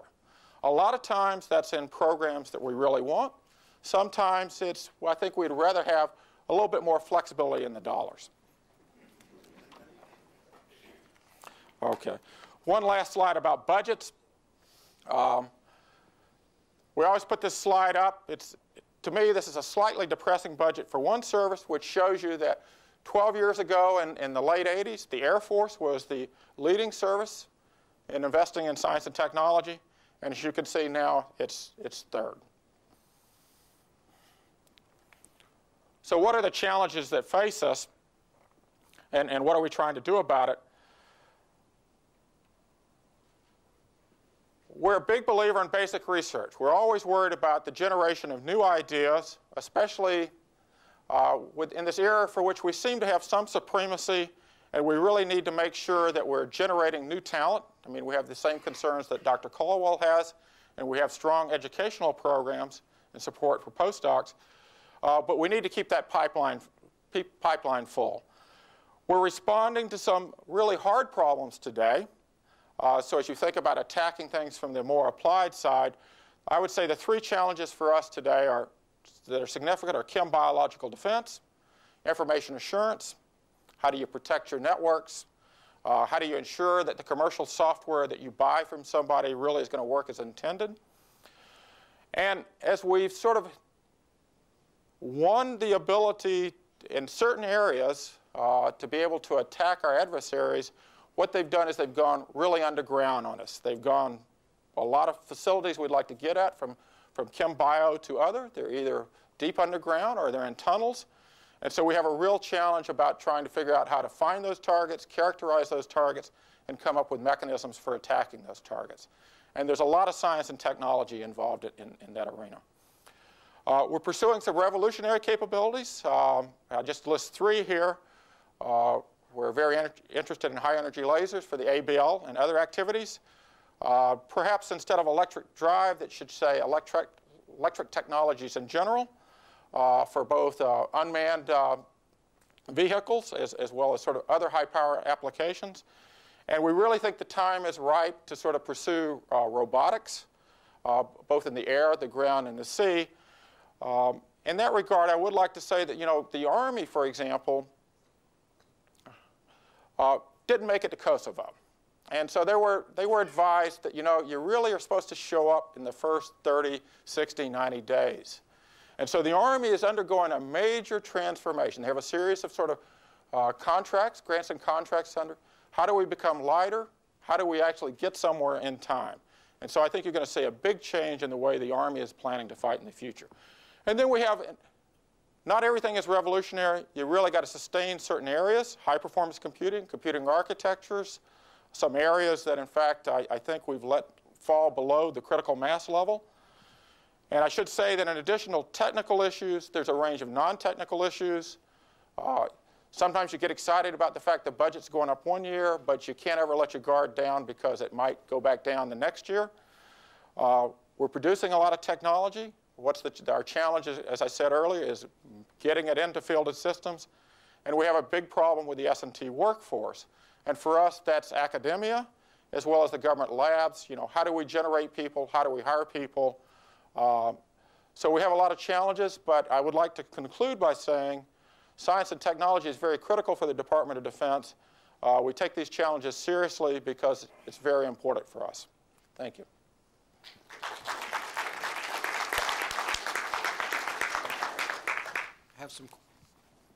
Do we have some questions? Yes. sales campaign for the Congress, how much you lose because some of your things are so highly classified? You know, there are a lot of programs that I don't know about, and those programs that are so highly classified, I wouldn't know if we lost them or not, right? So, I don't know. I mean, you know, the only thing, I used to sort of have these discussions with people in the Air Force, and of course it was, well, maybe the Air Force doesn't need so much in S&T because we're really doing it all in the black. So that's another aspect of that question. I don't really think they are, but I don't know, right? And the thing is, you know, with classification, there's some good things about classification, and there's some bad things about classification. Yeah. Yes? Charlie, I was impressed with the effort of Andy Marshall and others in doing a new, as it were, bottoms-up review on defense strategy. I was really encouraged because I frankly felt that the Clinton years, the attempt on the quadrennial review, which had us fighting two wars at the same time, opposite ends of the earth with no allies, was a figment of somebody's imagination rather than realistic.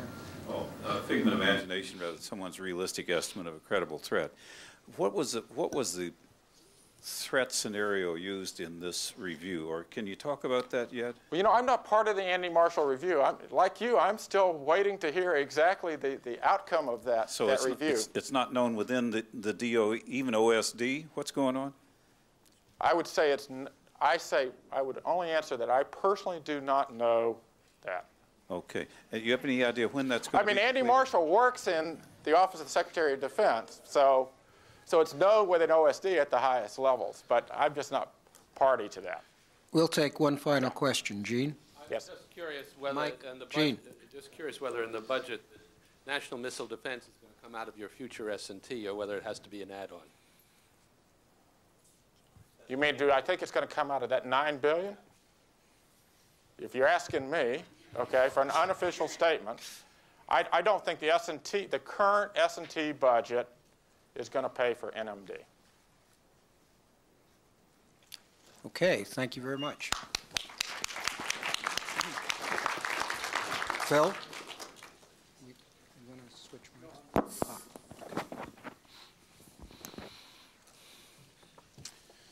Thank you. It's been an enjoyable day, and I congratulate the OSTP on its 25th anniversary. My relationship with OSTP is that I had the pleasure of serving on PCAST under Jack Gibbons for a number of years, and it taught me that public policy is a slow process. It takes years sometimes, and being there at the right time to say the right word at the right place is key to the whole process. We heard today a number of issues that I had listed on my comments to raise as issues that a science advisor and OSTP might address in the future. Things like stem cells and cloning and human genetics and genetic engineering, all these are very significant issues that has been mentioned throughout the day. They all directly address the issue of what it means in some ways to be human. We are beginning to understand more and more about the human creature and to understand how it evolved and how it functions. And this information is very new, challenges a lot of people's thoughts, and will always be a very complicated political issue. But as we work through that, I want to hark back to the beginning of biotechnology for a few moments and remind you of where this science came from and how it was introduced. Obviously, the origins of biotechnology really began in '53 with Watson and Crick discovering the structure of DNA and the birth of the discipline of molecular biology. And then over the intervening years from '53 to the mid-'70s, universities such as MIT and Harvard and many others made large investments in molecular biology, primarily because it was an intellectually challenging and exciting new frontier in science. There was very little or almost no discussion of the potential applications of this technology to either societal problems in pharmaceuticals or in any other aspect.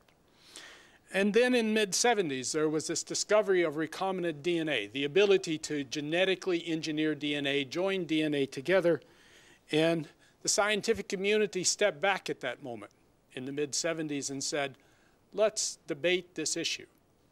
And there was a large and very widespread public debate. And in fact, a year ago, I had the pleasure of going out to celebrate the 25th anniversary of Silomar, where a group of scientists met and debated after a moratorium respected around the world, I should note, doing recombinant DNA, debated the introduction of this technology and how this introduction should be regulated as it's introduced into society. And I want to remind you of what those regulations were. They were guidelines. They were guidelines left at the level of NIH. And those guidelines were meant to evolve as the technology evolved.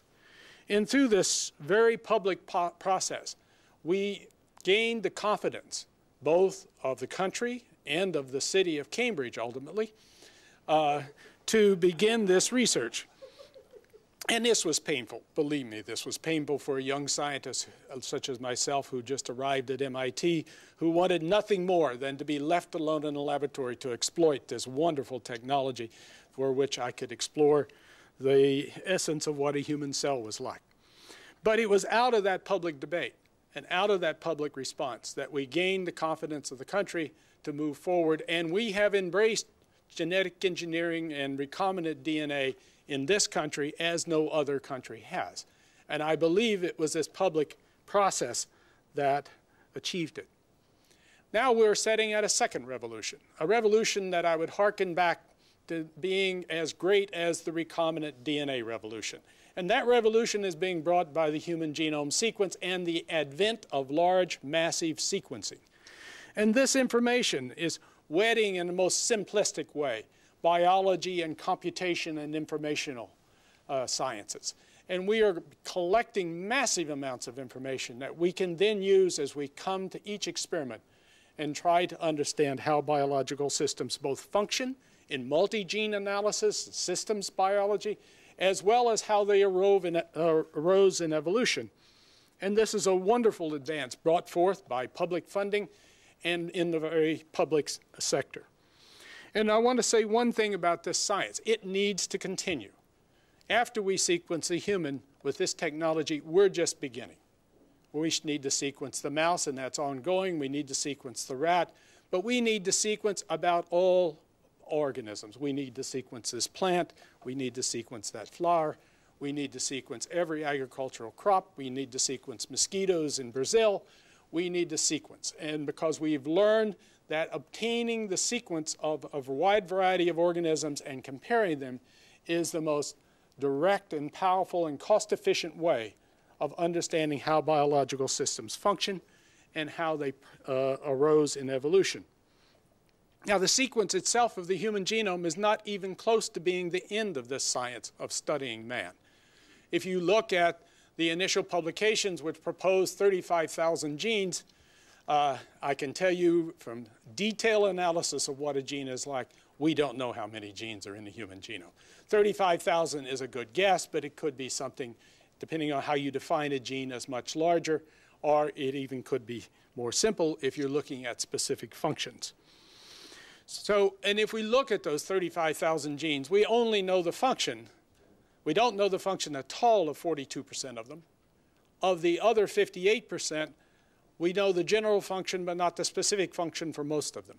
So we know the specific function of only about 10%, 15%, I would say, of the human genome. So there's a great deal of science to be done, and it will be the basis of increasing rate of discovery, which will drive biomedical science and biotechnology to create new and more sophisticated drugs and therapies and treatments over the next decades.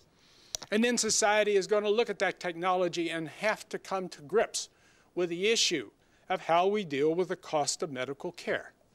Cost of medical care, the total fraction of cost is approximately 15 to 20% of the gross national product.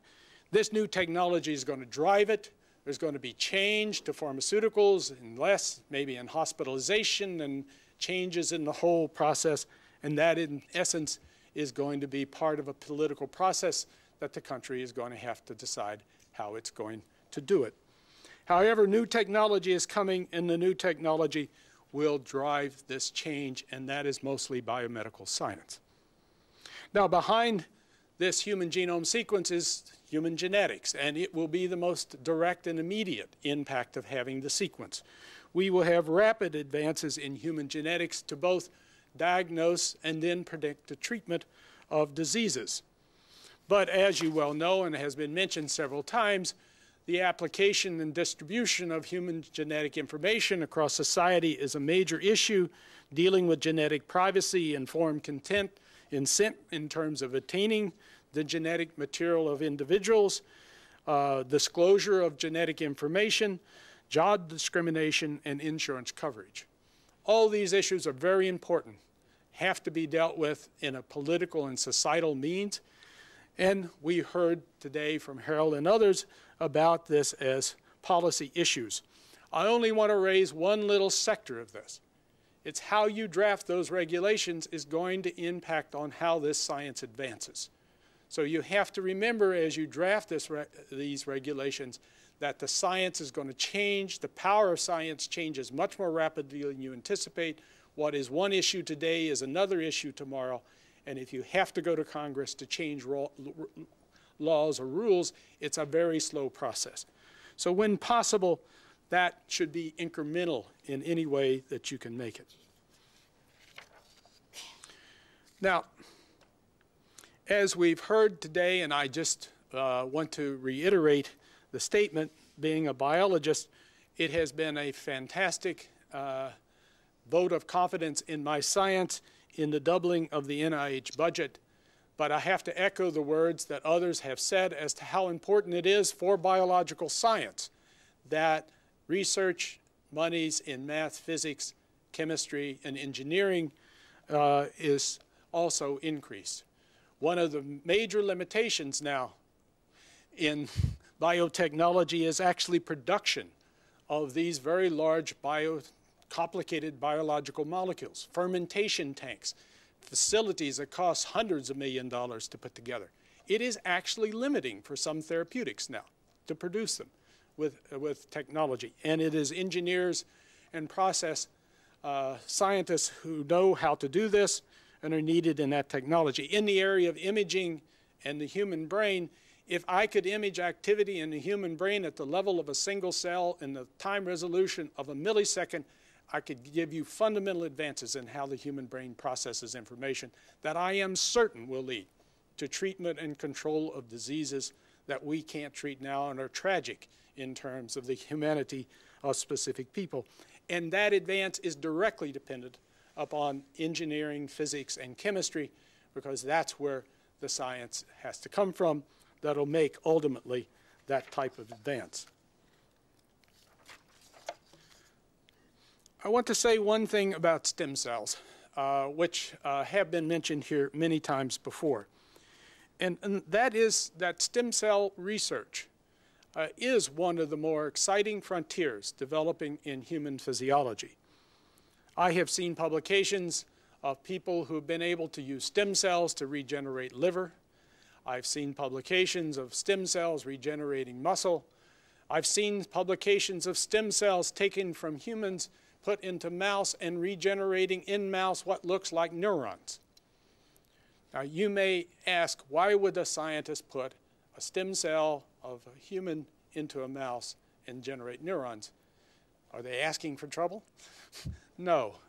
But what we could do by that method, if it turns out that these are really, truly functional neurons, is to understand the nature of genetic diseases in man by studying the physiology of them in a complex model system, where we can look at directly the function of a cell in a wiring, complicated physiological system. So I can't tell you where stem cells are going to lead in the potential understanding and treatment of human disease. But I do know it's an important area of science. It's an area in which we need to deal with the issues of public policy and how stem cells are obtained. There are multiple sources of stem cells. Not all of them are equivalent, and we need the access to stem cells from early embryonic tissue or eggs to actually fully explore this area of science. Last, I want to mention the international nature of science and health. We have seen in the press daily now the debate of the control of AIDS in South Africa and in the Third World, and clearly health and health policy in the Third World influences us. The world is a small place with very rapid travel between different places, and how HIV is controlled in the Third World impacts on us not only in the context of the virus moving from one location to the other, but in the context of drug-resistant variants arising that will quickly bypass the therapeutics that we have. So developing and understanding an international control of disease is an important issue for this country and for the health of the citizens in this country. And I only have to remember last summer when my home in Newton was sprayed because someone found a crow that was dead with West Nile virus in it. And in fact, all of Cambridge was sprayed several times by helicopter because of a West Nile virus being found in crows that were dead in this part of the country. Now, I don't know if we're going to have West Nile reappear this summer. It is possible.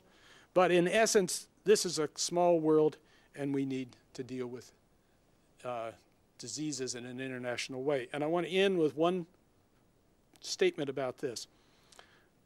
Ultimate control of HIV in the world is going to depend on vaccines. Vaccines are underdeveloped.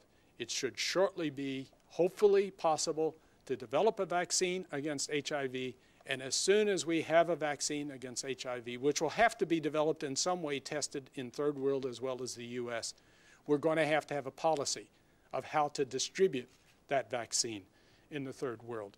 And I expect that to be a major issue if we are so lucky as to be able to develop one in the next 4 years. Thank you.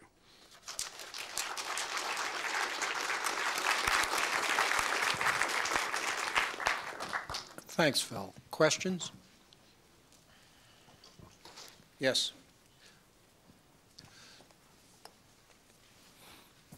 One big difference between Silomar now is the emergence of the biotech industry, and you're proposing a model of regulation which is built on voluntary compliance, or at the most restrictions on what people who get federal funds do, as in stem cells and cloning. And I wonder whether the community of scientists is strong enough to bring the biotech industry into some community standards in the present era. Is this mode of regulation really relevant for today, given the differences between now and the beginning of the period?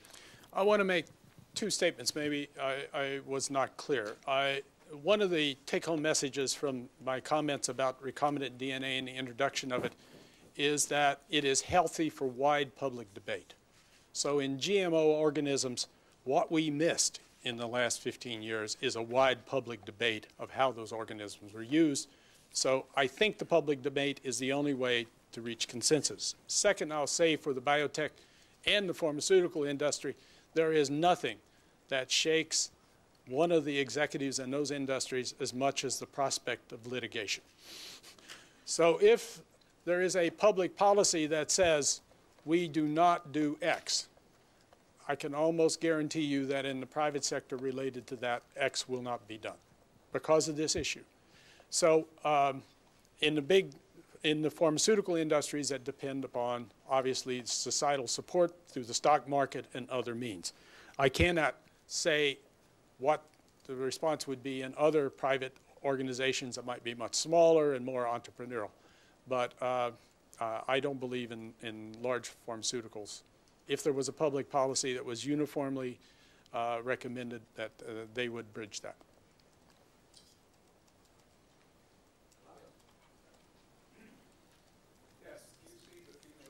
I'm sorry. Do you see the future of proteomics being perhaps more promising than genomics? I'm so flushed with excitement about genomics right now and trying to bring that to fruition. I wouldn't want to answer the question. Proteomics is a very important technology. It is an area of science that doesn't have a simple one answer like genomics. There's only one genome. You got the sequence of the genome. You know what the sequence of the genome is. Proteomics is a much more open-ended subject, much more biological, and in many ways much more interesting and profound because of that. But how it will impact on society through the development and treatment of disease, understanding diagnosis and treatment of disease, is before us.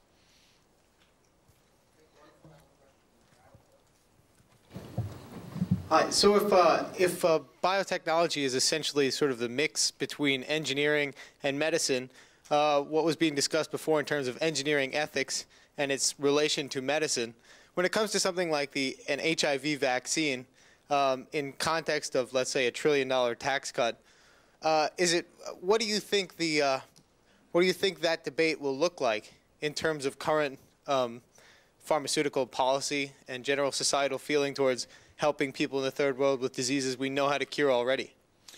I don't think there are a lot of issues in there, but I'll take one.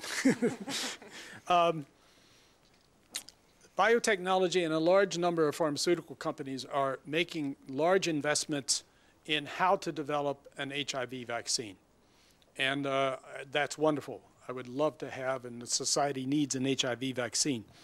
At the time of making the decision as to how this vaccine, if we are so successful as to achieve one, is going to be made available in the third world, you can't leave that on the shoulders of the pharmaceutical industry.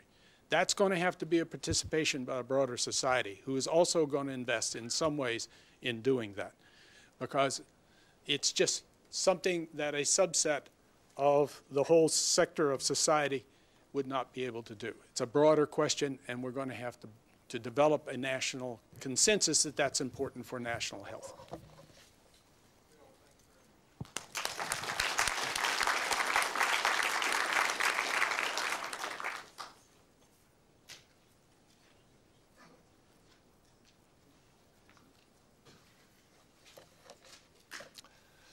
Good afternoon.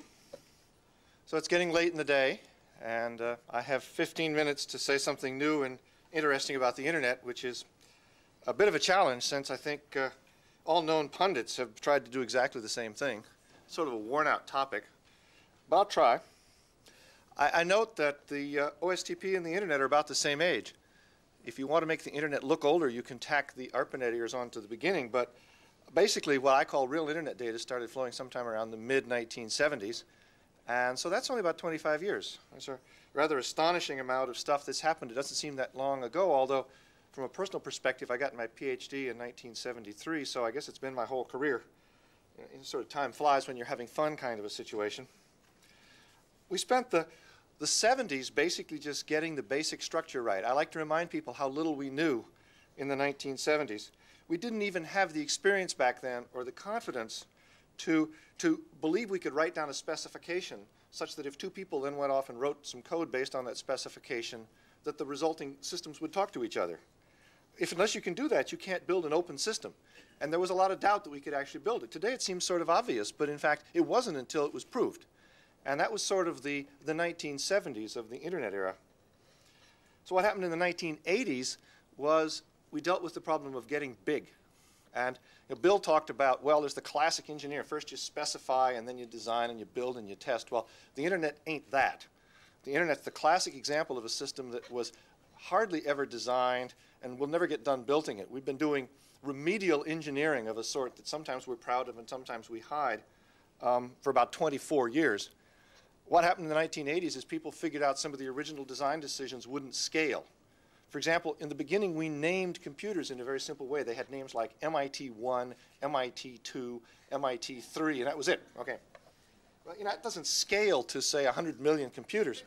So computer scientists apply the only technology they have to solve this problem, which is hierarchy, and that's what gave us the domain name system. So now you get names like, mumble.lcs.mit.edu. We had to do the same thing with the addresses. It used to be we had a very simple address structure. We could name a huge number of networks, like 256, I think. And We've actually realized that that was wrong twice. And we also had to change the routing, the way we send little messages around the internet. Initially, every single machine on the internet knew about every other machine. I said, well, you know, that's, you know, if you have a few million machines, that's not going to work. So impose hierarchy, right? The other thing we did in the 1980s is we realized that the management structure itself was getting big, and we had to organize that. When we started, there were 12 people in the room, and we could do anything we wanted because nobody cared.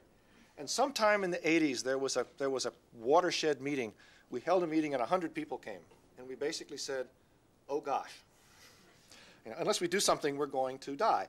And so we did the only good thing you know how to do. We created hierarchy. We created a person in charge in areas and subcommittees and working groups. And in fact, that has, along with some more formal design processes, done pretty well. Today, the internet meetings are still open. Anybody can go to an engineering task force meeting. Typical attendance would be about 2,000.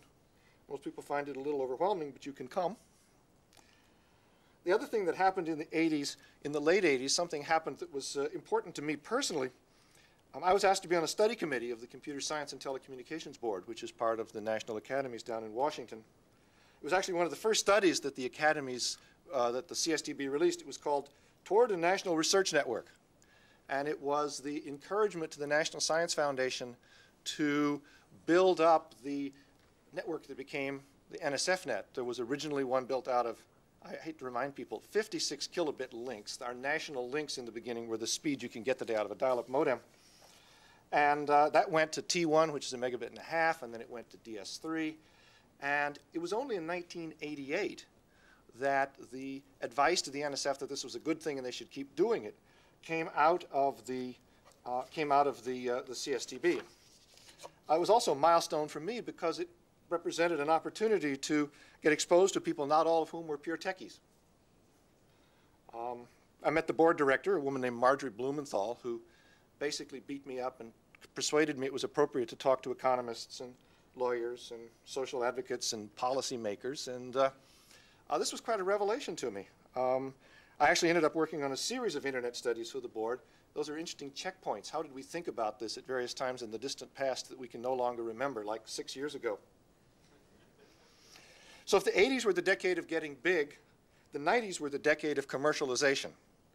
Commercial internet service providers appeared as a new industry player, and they proposed to start carrying internet traffic as a profit-making venture, which in the beginning was remarkable and astonishing. See, people actually think they're going to make money doing this. That really sped things up. I like to remember that NSFnet was decommissioned in 1994, plus or minus a year, depending on how you think about it. That's only like 6 or 7 years ago. All of the commercial activity, the investment, the internet bubble, the shattered stock prices, all of this has happened in something like 7 years, which is really quite amazing. So now the question is, what does the next decade bring? We've gone through the 70s and the 80s and the 90s. I don't know, what do you call the next decade? The uh-ohs? I don't know. What comes after commercialization? Well, the overused word is convergence. I would say collision. What happened in the 80s and 90s, this tremendous expansion that we saw, really occurred unimpeded because it was happening in a vacuum. If you think about the World Wide Web, when it happened, there wasn't a pre-existing industry player that supplied sort of proprietary web service. It was an empty space, and the web just blew into it. The same for email. Actually, if you want to think about a cycle of innovation, the web is a fascinating example. The web at the time when it was first proposed was not a new idea. If you chase back the general vision of linked information, you go back at least to Vannevar Bush. And there were prior attempts to do something like the web, but they fizzled. They didn't launch. The timing wasn't right, or they were too proprietary, or something happened. But when the web launched, it launched about as fast as anything we've seen. I mean, maybe Napster launched faster, but then it didn't achieve orbit. The first working paper for the web was about 1990. Tim Berners-Lee wrote it, and he still has it on his wall.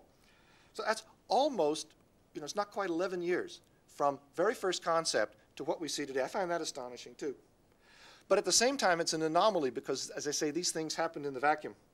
As soon as you say the words internet telephony or internet music distribution or internet radio, you're launching into a space occupied by an entrenched multi-hundred-billion-dollar industrial player. And he doesn't just roll over and die when you touch him. Right? At a minimum, he thrashes around a lot. And even if he eventually dies, he does a lot of damage in the meantime. So it's interesting to ask, can you actually imagine a telephone company dying? I was interested that the recent rumor that got loose that Lucent was about to file for bankruptcy caused its price to drop from its current miserable level of 9 to an even more miserable level of 6. So there were people out there who believed it. And there was a senior vice president of AT&T in 1995 who said to me, you know, the only problem that AT&T has over the next 10 years is to move from our current revenue model to a new revenue model without accidentally going out of business in the next 10 years. So they have 3 or 4 more years to try it. They've since then torn themselves apart 3 times or twice. Now, of course, the telephone industry is special because not only did they have to deal with the internet, but they had to deal with this being, you know, the imposition of competition on what had been a monopoly, and the whole sort of aftershocks of divestiture. So they had 2 problems at once, which is probably more than most people can bear. But what happens when you run into a pre-existing industry? Well, some things are obvious. One is, of course, the growth slows. Okay. Another thing that happens is that across the boundary of the collision, you get slow diffusion of insight. So internet people got a little more like bellheads, and bellheads got a little bit more like internet people. The diffusion process was slow. We had cultural problems. But the thing that really was a bucket of cold water to the internet designers, who of course had grown up in what you might call the Silicon Valley mentality, is that some of these industries came equipped with something we hadn't seen before, which is a regulatory framework. And people were saying, well, you know, if you're going to carry internet telephone calls, then you should be regulated like a telephone company. That was an unthinkable thought. That was a heresy. That was like we'd entered a different world. I guess it was just that it happened to be the one that was centered in Washington, D.C. And the real horrifying insight was that this was only the first of many collisions. We said internet telephony first, and so the telephone companies went, but internet radio has its regulatory context. Internet music distribution and what you might call some concerns about intellectual property rights. We might discover we carried every single one of those burdens at the same time. If the internet can carry anything, for some value of anything, then don't we have all of these obligations? Aren't we simultaneously a content distributor and a common carrier? This is an alarming thought. And sometime in the 90s, it came into focus for me in a very clear way, which is the revelation that the techies were no longer in charge. They were simply going along for the ride. And I have to say, that's when the CSTB, where I had a chance to talk to economists and businessmen and lawyers, got more interesting. I joke I spent 10 years learning how to talk to economists, and now I have to talk to lawyers. Trying to talk to the FCC the first time was a total disaster. Okay. So what's going to happen in the OOs? Well, another thing is we're going to have to figure out how to pay for the internet. I don't actually believe in banner ads. But if banner ads tank, then what happens? Well, if the revenue for the web pages dries up, then there aren't as many web pages. If there aren't as many web pages, then maybe the consumer experience gets boring. And if the consumer experience gets boring, they stop buying, and the whole thing goes back and crawls in a hole, and it was all a mistake. No, that's a little pessimistic. But part of what I did learn is that we don't know how to route money around the internet very well. We can't implement all the value equations that people have. And somebody very cynically said, you're a bunch of damn techies. You were good at routing packets. You're lousy at routing money. And I have to say, back in 1975 or even 85, it was hard to realize that the internet was really about routing money. But, you know, okay, wake up. So here's the third point about the OOs. What we're really going to have to deal with in the next decade is the extent to which society has a say in how the internet comes out. In 1992, there was an interesting phenomenon, which is Gore stood up and said, I have a vision of the national information infrastructure. And it was an interesting moment for me. He said that, and there was this sort of feeding frenzy when everybody came to Washington to get the money. And then he said, the private sector will build the NII, and they all went away again. Now, there was actually what sort of spontaneous creation of various sort of standards bodies and advocacy groups, which, having come into existence in that moment, immediately set about preserving their own existence. But, you know, they faded into the landscape. We hardly think about them anymore.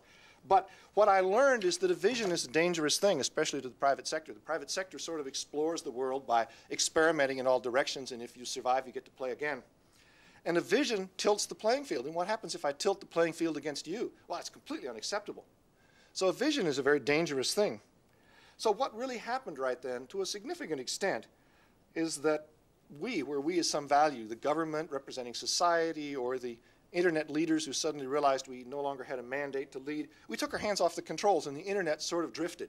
Now, drifted is too passive a word. Went in all directions as fast as it could. Okay. Well, how's it going to come out over the next 10 years? It's going to take a lot of talking. And what interests me, my libertarian friends say, well, I'm worried about the government getting involved in the internet. That doesn't particularly worry me. We sort of know what the government does. What worries me is the new industrial players we created. Look, think about the internet service provider for a minute. You can predict what the government's going to do. They're concerned with, law enforcement and consumer protection. But what's the ISP wants to do? He wants to make money. Having created him, he becomes a profit-making organization. How's he going to make money? Well, anyway, you can figure out that doesn't fall prey to, say, antitrust. And there's an interesting structural problem. The ISP sits in the center of the net. Well, what's in the center of the net? Just packet forwarding. It's very primitive. So that's pretty much a commodity business. If you're in the middle and you'd like to make money, what would you like to do? You'd like to get control of what people are doing. Well, the internet was supposed to be transparent, carry any kind of packet. What happens when you get in the middle and you start controlling what people can do? For example, some ISPs today have rules. They say, you can't have a server in your house. You can't have a game server or a web server or this kind of server or that. If you want to have a server, you've got to pay me more. You can have a client in your house. Well, to a person who's familiar with sort of the economics of value pricing, that's just trying to discover the internet equivalent of the Saturday night stay. But to what classic internet thinkers, it's simply a moral wrong. It needs to be rectified. We're going to have to sort this out. And it's going to take a lot of talking. So what can we say about the future? Well, the first thing is the results of commercialization are not clear. It's going to work itself out in the next decade, I think. It's going to result, no doubt, in calls to the government to protect the internet, protect its virtue, protect the purity of the end-to-end argument. Maybe it's an argument that the internet should be defined by the government. And we're going to have a rather fascinating societal debate about who's in charge, or at least who gets to sit at the table when the future of the internet is debated. We're going to sort out the role of the government, and it's going to be a new role because they're not in charge, nor are they completely stepping away from the table. I said, I don't necessarily believe that we're doing a good job of convergence. But when you get these collisions between sectors, one of the things that inevitably happens is that boundaries blur and you have to deal with that. We sort of have confidence that we know what a phone call is. But what's an internet telephone call? Well, is it a phone call if by definition you cannot dial 911? Is it a phone call if it doesn't ring? Now that's a scary space. We're talking about the edge of definitions. Engineers like to stand in the middle of definitions. You say, oh, build a bridge that holds up 10,000 pounds. Well, fine. We say, I'll build a bridge that can hold up 30 so I don't have to think about the edges of the definition. No engineer asked to build a bridge that holds up 10,000 pounds would build a bridge that falls down at 10,100. Who likes to stand at the edge of a definition and say, am I over the line yet? Am I over the line?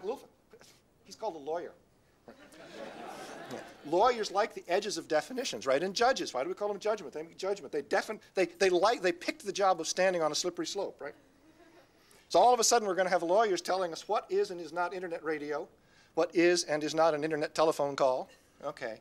It's really scary. Okay. It's also reality. Now, the last observation I would make is that we still have a lot of remedial engineering to do in the internet. And in the 1980s, the remedial engineering had to do with getting big.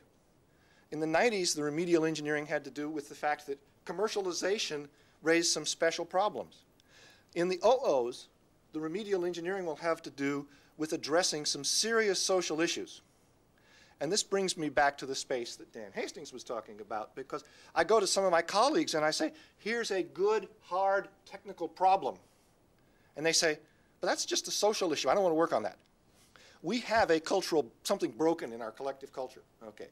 Even a hard technical problem that derives from a social motivation as opposed to, it doesn't go fast enough.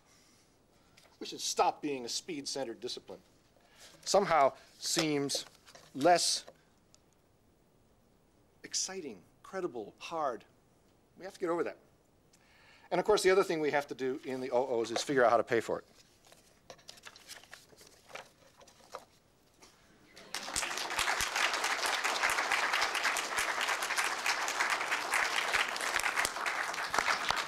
We have time for one quick question for Dave.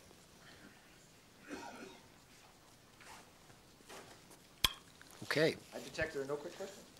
You've left us speechless. Rod.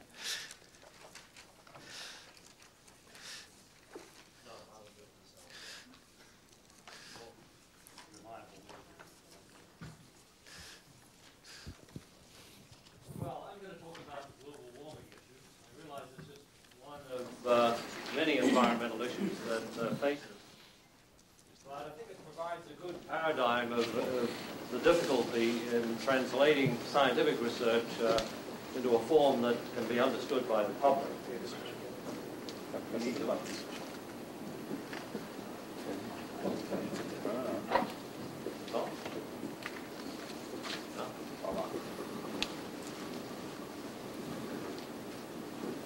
So I'll sort of focus, is it on now? Yes. I'll focus my talk around communication of the science, but at the same time take the opportunity to tell you about where the science of global warming stands at the present time.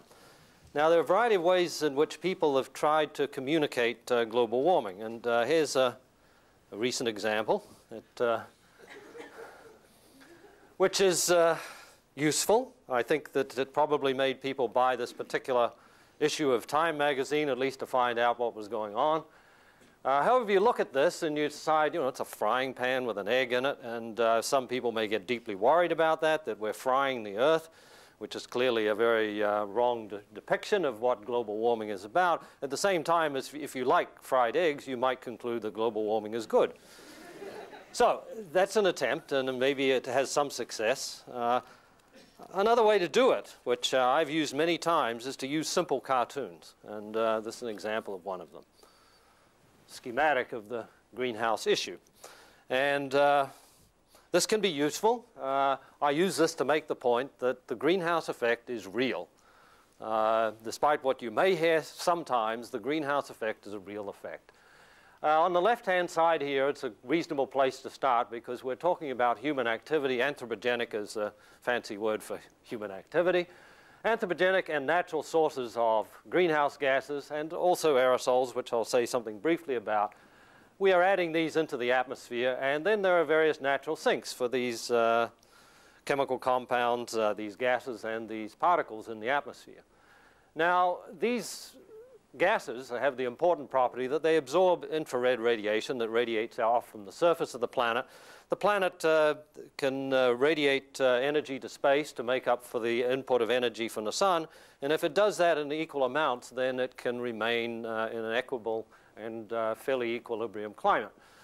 Added to the complexity is the fact that the ocean can take up some heat, and on a time scale of 100 to 1,000 years can play a profound role in slowing down or speeding up the amount of climate change that may be occurring.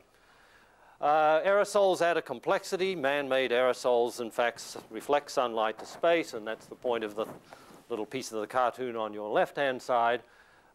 This is useful, I think, as a communication device. It's particularly useful, I think, to people who have a little bit of scientific training and know what infrared radiation is. Most people know what solar radiation is. But so it is helpful, and it's one approach that I found useful in many audiences. Another one is to actually show people some evidence of past climate change. People on the street have heard about ice ages.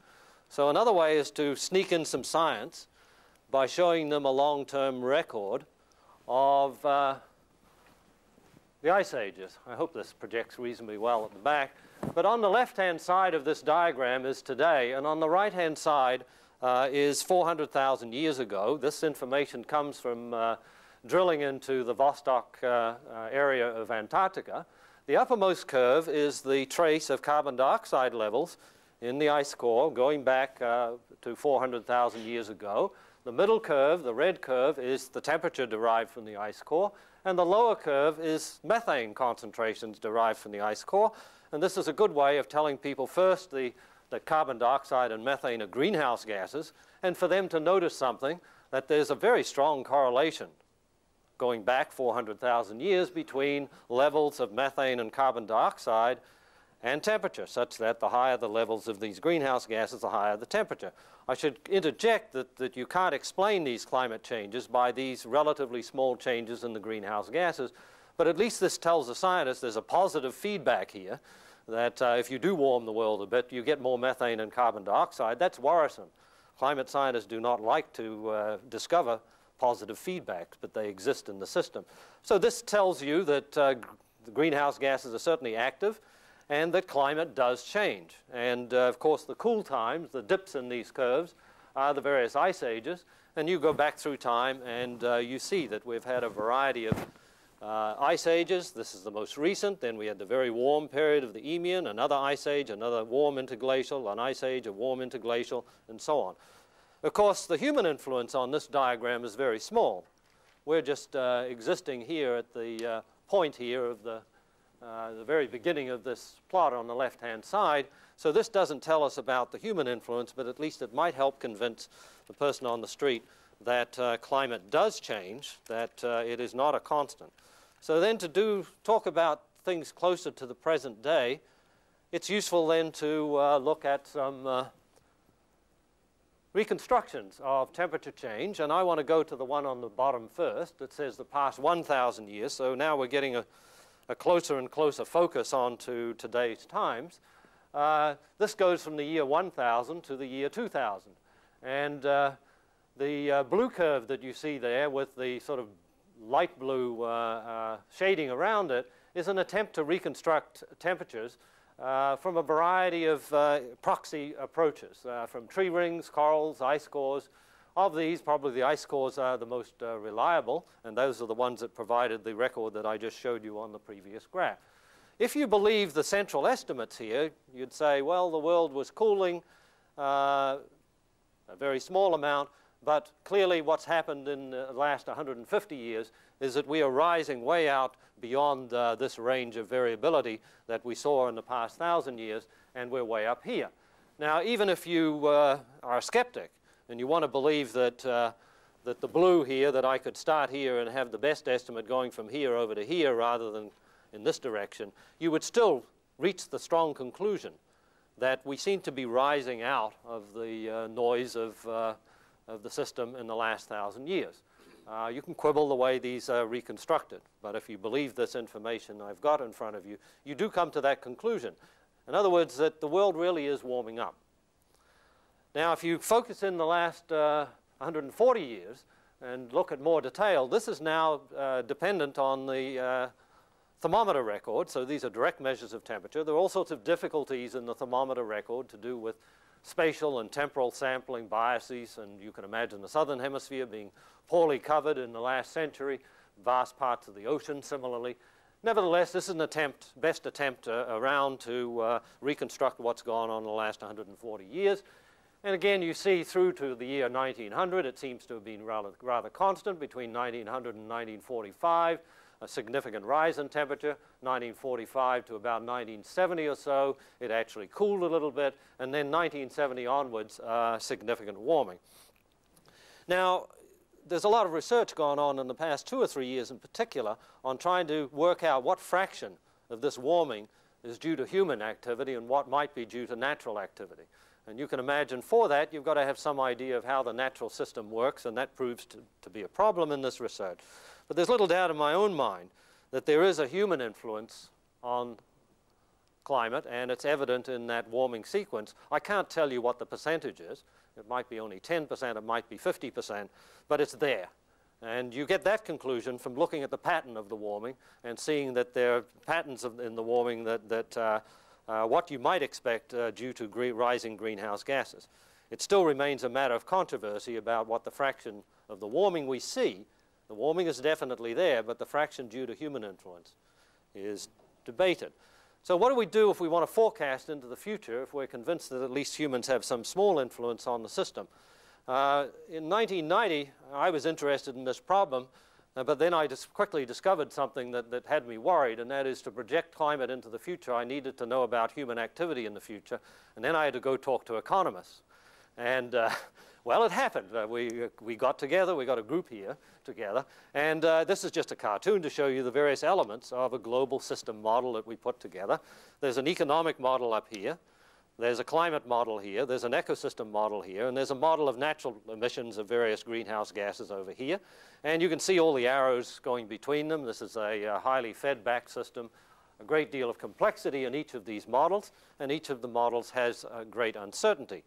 Now, to do this type of exercise and to attempt to do what we really wanted to do, that is to get our arms around the range of possible outcomes looking at the next 100 years, it's a big task. And of course, it requires an unusual combination of intelligence, computer technology, and arrogance, and to do this sort of thing. And those are qualities that are often found here at MIT. So we were in good shape to do that sort of thing. First thing we did is we forecast, 7 forecasts, because 3 years ago we didn't have the computer power that we have today, and so we decided we would do 7 forecasts. We recognized from the beginning that economic models have huge uncertainties. Right? I thought climate models were uncertain, and I learned further about uncertainties when I talked to economists constructing their models. Nevertheless, we've made a very detailed attempt to get our hands around those uncertainties. And for the climate model that we have here, it's a highly flexible model and has the advantage that we can make sure that the various versions of the model that we put in an uncertainty analysis, that they at least can simulate or lay within the envelope of the temperature changes in the last 140 years, where we have some idea of the greenhouse gas emissions in that time.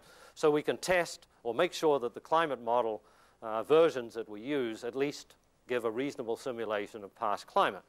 And so that's a constraint on the process. And this also enables me to point something out that may not be known to many of you, and that is that if you look at climate predictions from our climate model and many others, if this is the North Pole, and this is the South Pole here, and this is just degrees of temperature rise, and these are the 7 forecasts. And the uppermost one, let's have a look at it, is labeled HHH. And the average temperature, global average temperature rise over the year time frame from 1990 to 2100 in this forecast was about 5 degrees centigrade. But you'll notice that it's uneven across the world. The important thing is that it's about 10 degrees centigrade in the northern polar region and about 4 degrees centigrade in the tropics. And that focuses your attention on something and says 10 degrees centigrade rise in the polar region. Believe me, that's something you should be deeply worried about. We have some big ice masses up there. We have tundra with great amounts of carbon stored in it. So you finally begin by looking at some little bit more detail here, like predicting climate as a function of latitude, that maybe this is a serious issue. However, this diagram, when you look at these 7 forecasts, you could also focus on the lowest curve, right, and say, well, look, this is a feasible forecast, right? You can justify the various settings in the economic model and the climate model that produce this. My answer when I and my colleagues did this, when we talk about it, is that, yeah, we can justify the assumptions made here or made here. So this was useful, but at the end we couldn't answer a question we were often asked, and that is, what are the odds of these rather extreme forecasts, like this was the one you worry about. If it's anything down here, maybe, you know, this is not such a great concern. But that's the nature of the climate problem, is that if we admit the uncertainties that exist in these forecasts, then we get this range. But we can't talk about the odds. Well, I'd say at the beginning of this year, we finally completed what we really wanted to do. This is now very techy. What we wanted to do is compute the probability distribution function of the climate outputs, and often known as PDFs. Now, I should say I've been doing these PDFs now and concerned with them for so much time now. I get excited when someone sends me an email and said there's a PDF, right? And so many times I've been so disappointed at what the PDF was. I thought it was one of these. What is the conclusion? This is from 100 forecasts now. For those of you who do statistics, we use a Latin hypercube sampling technique. That's a way to get around having to do huge numbers in a Monte Carlo simulation. But this was with 100. And then this is a curve fit to the discrete PDF that you obtain. And what's the conclusion here? It says that the median temperature rise predicted for the next 100 years is about 2.5 degrees centigrade, corresponding to about 4 or 5 degrees centigrade at the pole. Right? That's something to be concerned about. There's about here's the upper 95% bound, 4.8 degrees centigrade, so there's about a chance in 40, 1 chance in 40 of being greater than 4.8 degrees centigrade. That helps you calibrate the people who say it's going to be the end of the world. It's chance in 40 that it's going to be big. And it helps you calibrate at the other end. The lower 95% bound was 0.9 degrees centigrade, so that says, you know, there's a chance in 40 of being less than 0.9 degrees centigrade. So that helps you calibrate the people that are often called naysayers, the ones that say this is a very small problem. Well, the nature of the issue is such that you can't rule them out, but at least now with this approach, we can give it some odds. Keep in mind that there's 50-50 chance then that the temperature rise could be greater than 2.5 degrees centigrade. Now, then you want to use this approach and say, well, what if I enact a policy designed to lower the emissions of greenhouse gases? How will it change the shape of that? And most importantly, what are the odds now of very significant warming? Can I decrease the odds of very significant warming? That's what you want to do with a policy. You don't really care about the low end of the PDF. So this has recently been completed as well. And the actual numbers don't matter here so much as the principle that we are trying to get across with this approach. I should say, by the way, that this has been done by a team of people, and Mort Webster, who's I think here in the audience, did a great deal of the work. Chris Forrest and the usual collection of more senior researchers have been involved in this. Here is just a sample policy. It turns out to be a policy, a very stringent policy, involves all the countries of the world. And I'd say the chances of enacting such a policy are, you know, the Red Sox have a greater chance of winning the World Series than us being able to enact this particular policy, and all of the countries of the world get on board and so on. Nevertheless, it illustrates what one would like to see in a policy. Here is the old PDF that I just showed you, which said no policy. Here is the range of temperature outcomes, and then the dashed line is with the policy. And so in this particular case, the policy, a very stringent one. Interestingly, it's called beyond Kyoto case. I won't go through the details of what it is, but the beyond Kyoto case, the upper 95% bound is now 2.5 degrees centigrade. That was a median value, right, for the no policy case, and so that was 50-50 chance of being greater than 2.5 degrees. Now with this policy, we're down to 1 chance in 40 of being greater than 2.5 degrees centigrade. So if we could do this and afford to do it, and politically it was possible, then this would say, let's go and do it. Of course, I think all of you know the hard facts of the politics of this issue. But at the end of the day, if I showed this in any audience other than, you know, here at MIT, and talked about PDFs, eyes would glaze over, and again, people would confuse it with some attachment that they'd been sent by email. It probably wouldn't work. So we finally, after much desperation and discussion, decided that some sort of a wheel of fortune was necessary, and we've got one over here, and so I'm going to pull it out now. And I'm going to appeal to our illustrious president of our institution here to...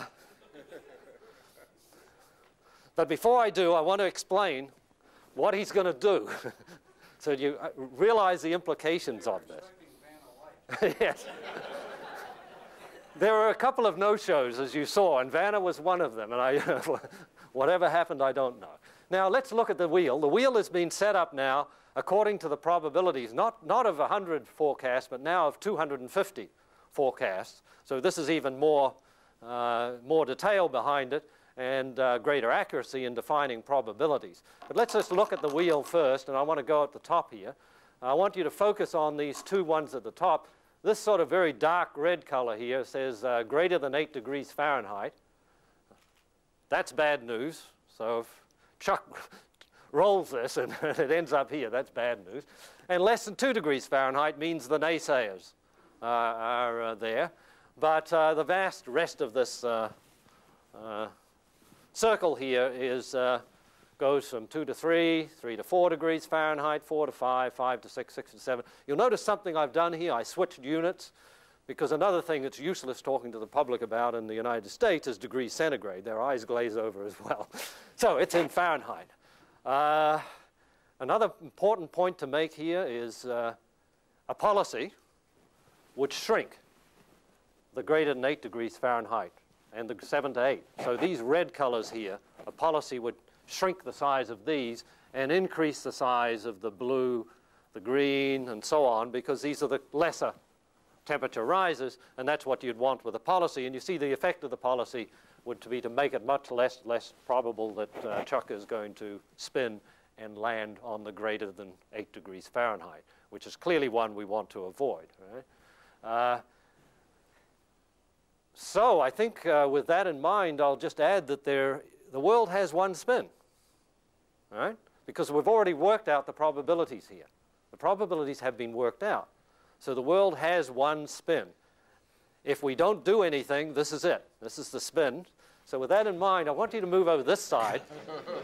And you've got to give it a good spin, because if it doesn't go around more than twice, I'm going to figure that it's going to be biased, and you're trying to get, you're trying to work out how to land it. So now.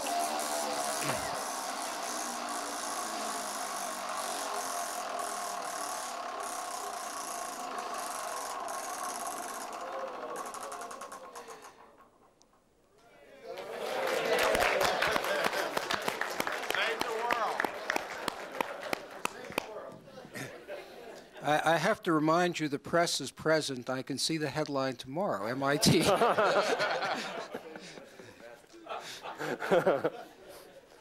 It looks like it's around 3 degrees Fahrenheit. Thank you, Chuck. I think that's... And the first is to thank everybody whose name is on these 2 sheets of paper. We really appreciate all that you did to make this day possible. And I actually mean that very much, and certainly do want to thank all of our guests who spoke and who provided such leadership to the nation over the years.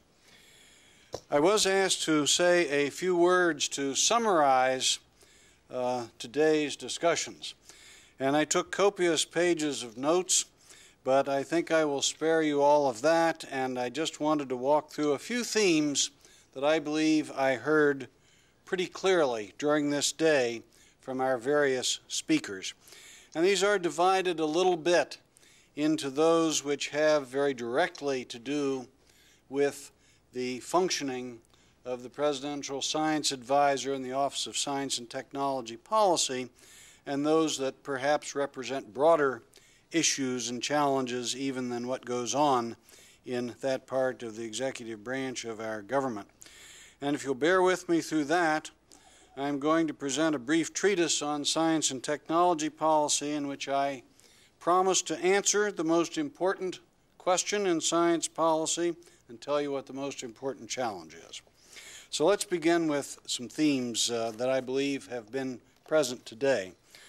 First, obviously in this audience, in this symposium, a common belief that the importance of science and technology to our future in almost every dimension is growing, indeed accelerating, and that meeting it is going to require, among other things, a strong and differently balanced federal budget for science and technology. But even more fundamental, I think, is the juxtaposition of this importance that we all ascribe to advancing science and technology with the reality that science is simply an outlier in a highly political environment in Washington. Second, we heard several times through this wonderful historical dialogue on OSTP and science advisors, going all the way back to Bill Golden and President Harry Truman, that at the end of the day, it's the personal relationship coupled with political realities that determine how successful someone can be in that office. And the personal relationships, particularly with the President, but also, as we heard several times, with the Director of the Office of Management and Budget, and the ability of these folks to pose things within the realm of relevance to the administration's agenda. Third, we heard several times the age-old story that I think someday we're going to have to figure out how to take to heart, which is that we have a very fundamental problem in this country in the fragmentation of our S&T budgets into little pieces across different appropriation committees within our Congress.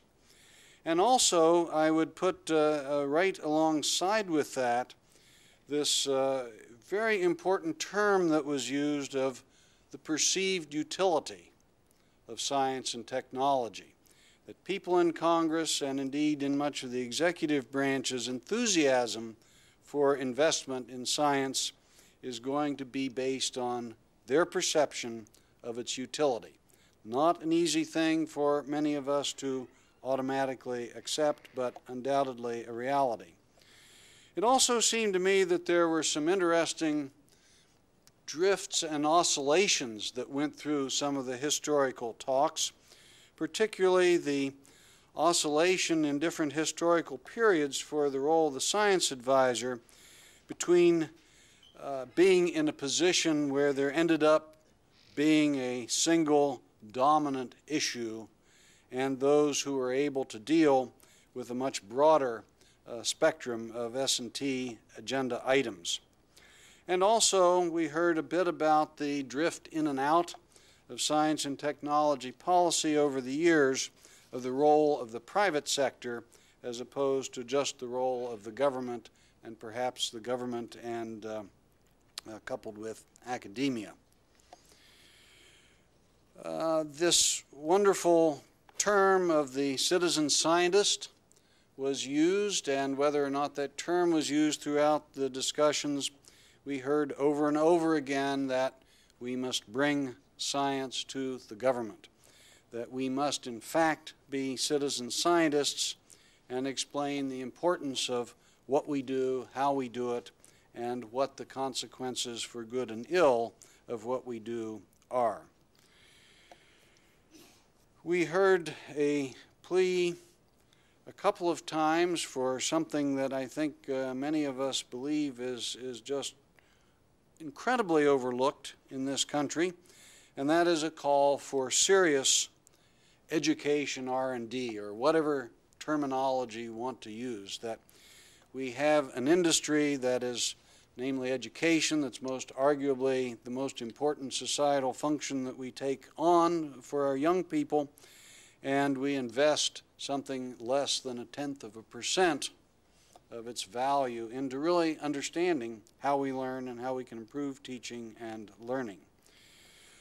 Dan Hastings was quite elegant and quite eloquent. He was elegant also, but he was quite eloquent in reminding us that we need to develop a far more integrated approach to education and research, particularly for many of our engineers, so that they can bridge important gaps and can really become the new leaders of an age that is highly dependent on scientific and technological knowledge for very important decisions. And finally, I want to end with what I would conclude, if we were to take a consensus among our speakers, are the two most important issues going forward. And the first is the whole plethora of issues about our science and engineering workforce in this country.